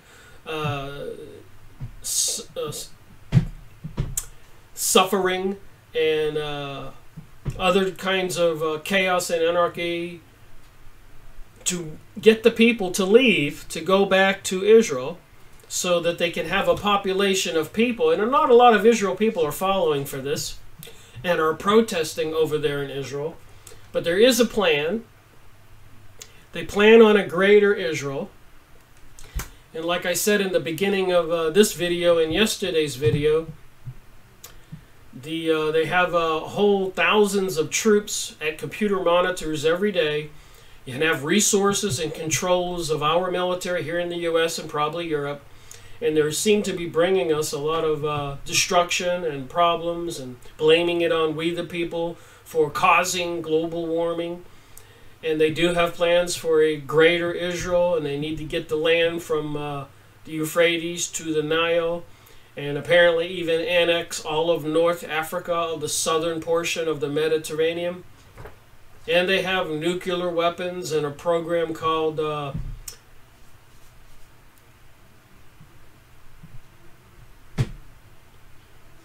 Samson option, where if the world tries to stop them, they're going to release those nukes and take down the world in a flaming inferno. This is what this Luciferic satanic culture entities will resort to if they have to. And you saw the pictures about the destruction of all those buildings. So they have a program called Aliyah. And apparently that six-pointed star is Rephaim, another name for Moloch, Baal, Baphomet, Satan, Lucifer, Apis. So people are falling for this Aliyah, the rebirth of Israel, which apparently is going to be the home base, i.e. the Jewish utopia. I've talked about this. And retired intelligence officer Robert Williams, series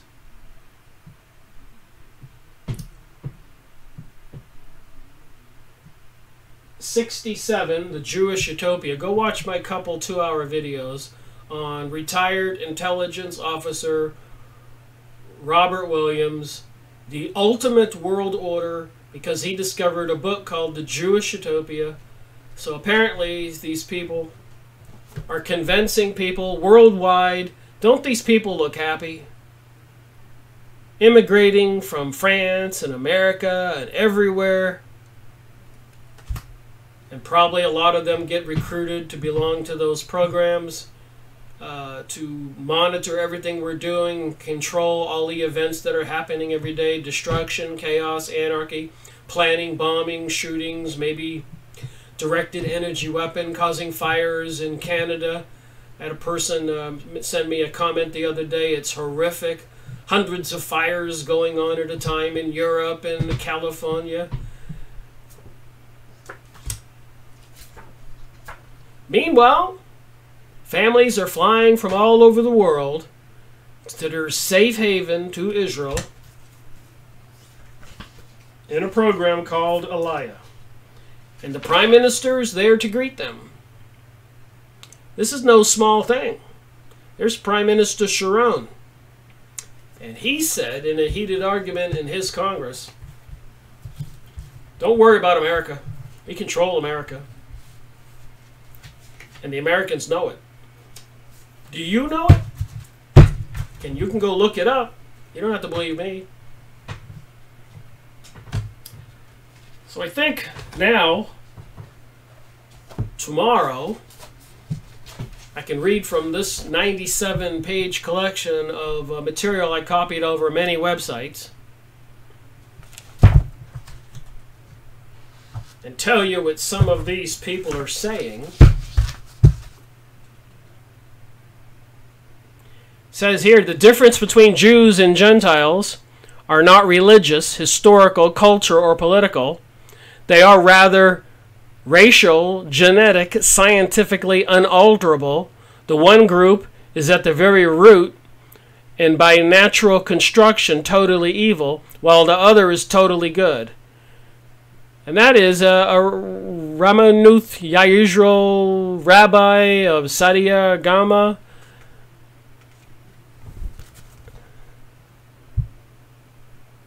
There's nothing to talk about. Zionist and masochist. There's nothing to talk about. They are the Satan himself. The rabbis speak out.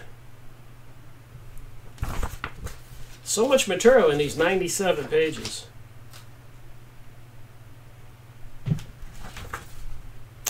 Here's another one. He said before his passing that the reason of the rabbis who went over to the Satan's side, the Zionist, was the reason why he was leaving the world, for this upset him to his very core. So this rabbi says, he said before his passing, he's dying, that the reason of the rabbis who went over to the Satan's side, the Zionist, was the reason he was leaving the world, for this upset him to his very core. You think?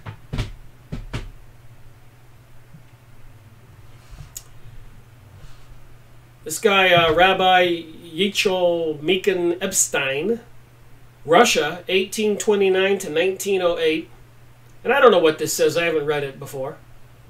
Woe to us, for our holy Torah is in imaginable decline. The Torah is like the Old Testament, the good Bible. The Talmud is like the Kabbalah, the witchcraft manual, and the book for the recipe for globalism and the evil dictatorship and perverted sexual and economic and murder strife of the world. So this guy's saying the holy book Torah, the good Bible, for the Jews, is in unimaginable decline, especially now that the hated movement called Zionism, and remember, 65 congressmen and 250 representatives in the video I made the other day, 2 days in a press release. They're passing a law to make it illegal to boycott Israel. And all over Europe, it's illegal to talk about Zionism. So you can be imprisoned or assassinated or whatever else if this information gets out. That's how important this battle is between the followers of Jesus, Christianity, and God and other religions. They're destroying the Islamic religion too. And they probably, according to Aleister Crowley, they're hating the Hindus and the Buddhists and the other people of the world. This is not a worldly situation. This is above this particular dimension. And it's our souls they are after, so it seems. Silver Thought says, but do any Jews follow the Torah? Well, Silver, there have been many Jews who follow the Torah. Of course, many Jews are like Christians today. They're just, they can say they're Jews, but they don't know even what the religion's all about. And they probably believe all the propaganda and lies and that anti-Semitism really exists. And just like a lot of Christians aren't really Christians and don't even know how serious this battle is and aren't worried about their souls. I mean, Benjamin Friedman and Henry Mackau and Rabbi Marvin Entelman and so many other Jewish intelligent men and women have been risking their lives, have risked their lives and everything else to try to warn us, Silver. Although, you know, it is a question in your mind, who's going to follow whom when the plug gets pulled? And if all these Jewish people in the United States are asked the question, you know, we control the United States now. You can be one of the prison guards or you can be one of the prisoners. Which shall you choose? What will these people choose? But then again, they could say that to Christians too. You know, you can choose to join the Luciferic team and help enslave your fellow man, or you can become one of the slaves. What will some of those Christians choose? Bellstar, hello everyone. All right, so I made a 2-hour live streaming event today. I thought this information was that important. Have I heard of Secretum Omega? I'll look it up. You guys always give me good words to look up, and I find exciting information I have to share. And I don't mean exciting necessarily in a good way. So anyways, finishing from this particular rabbi in these 97 pages I've collected that I wanted to talk about, but I don't think I was ready. But after today's video, maybe people will be ready for this material and believe it. But this rabbi says the Holy Torah is in unimaginable decline, especially now that the hated movement called Zionism has spread to our sorrow. Regarding them, it is stated in the prayer book, Zion cries bitterly, for they are the ones who extinguished the fire of our holy Torah. Anyone who fears God should flee from the Zionist and the Marachist as one flees from fire. So are you curious what's in these 97 pages? The white genocide, a plot, a Jewish plot.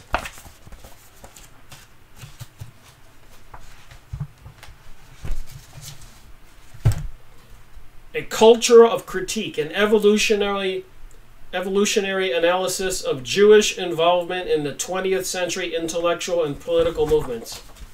Do you want to know this stuff?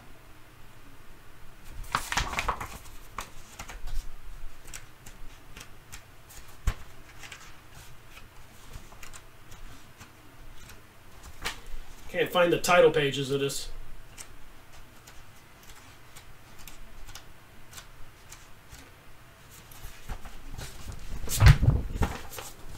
Stop chasing ghosts. Communism is Jewish. The Jews have undoubtedly, to a large extent, furnished the brains and energy in the revolution throughout Russia. So you can see that it is a religious movement against God, Jesus, and the 2/3 of the angels in heaven that did not revolt, and the 1/3 and their leader Lucifer and his prince Satan controlling planet Earth. And apparently the multitudes of people who are joining the satanic Luciferian revolutionary movement, i.e. Progressive, pansexual, etc., globalism, and all of that, calling Christian haters. So what are we to believe? The Vatican has a telescope in Alaska too. They turned down the treaty with the Palladians, according to Bellstar in the comments section. Silver says, yes, curious about tomorrow's revelations. Well, thank you for watching this Saturday's 2-hour live streaming event.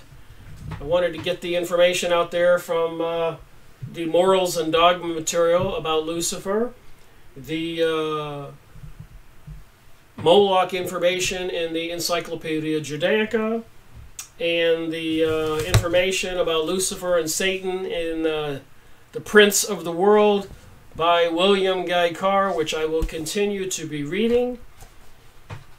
Again, this is for myself also. I mean, some of this is just too hard to fathom. It boggles the mind. So have a good day on this Saturday. Thank you for watching my video, Rick Miracle reporting.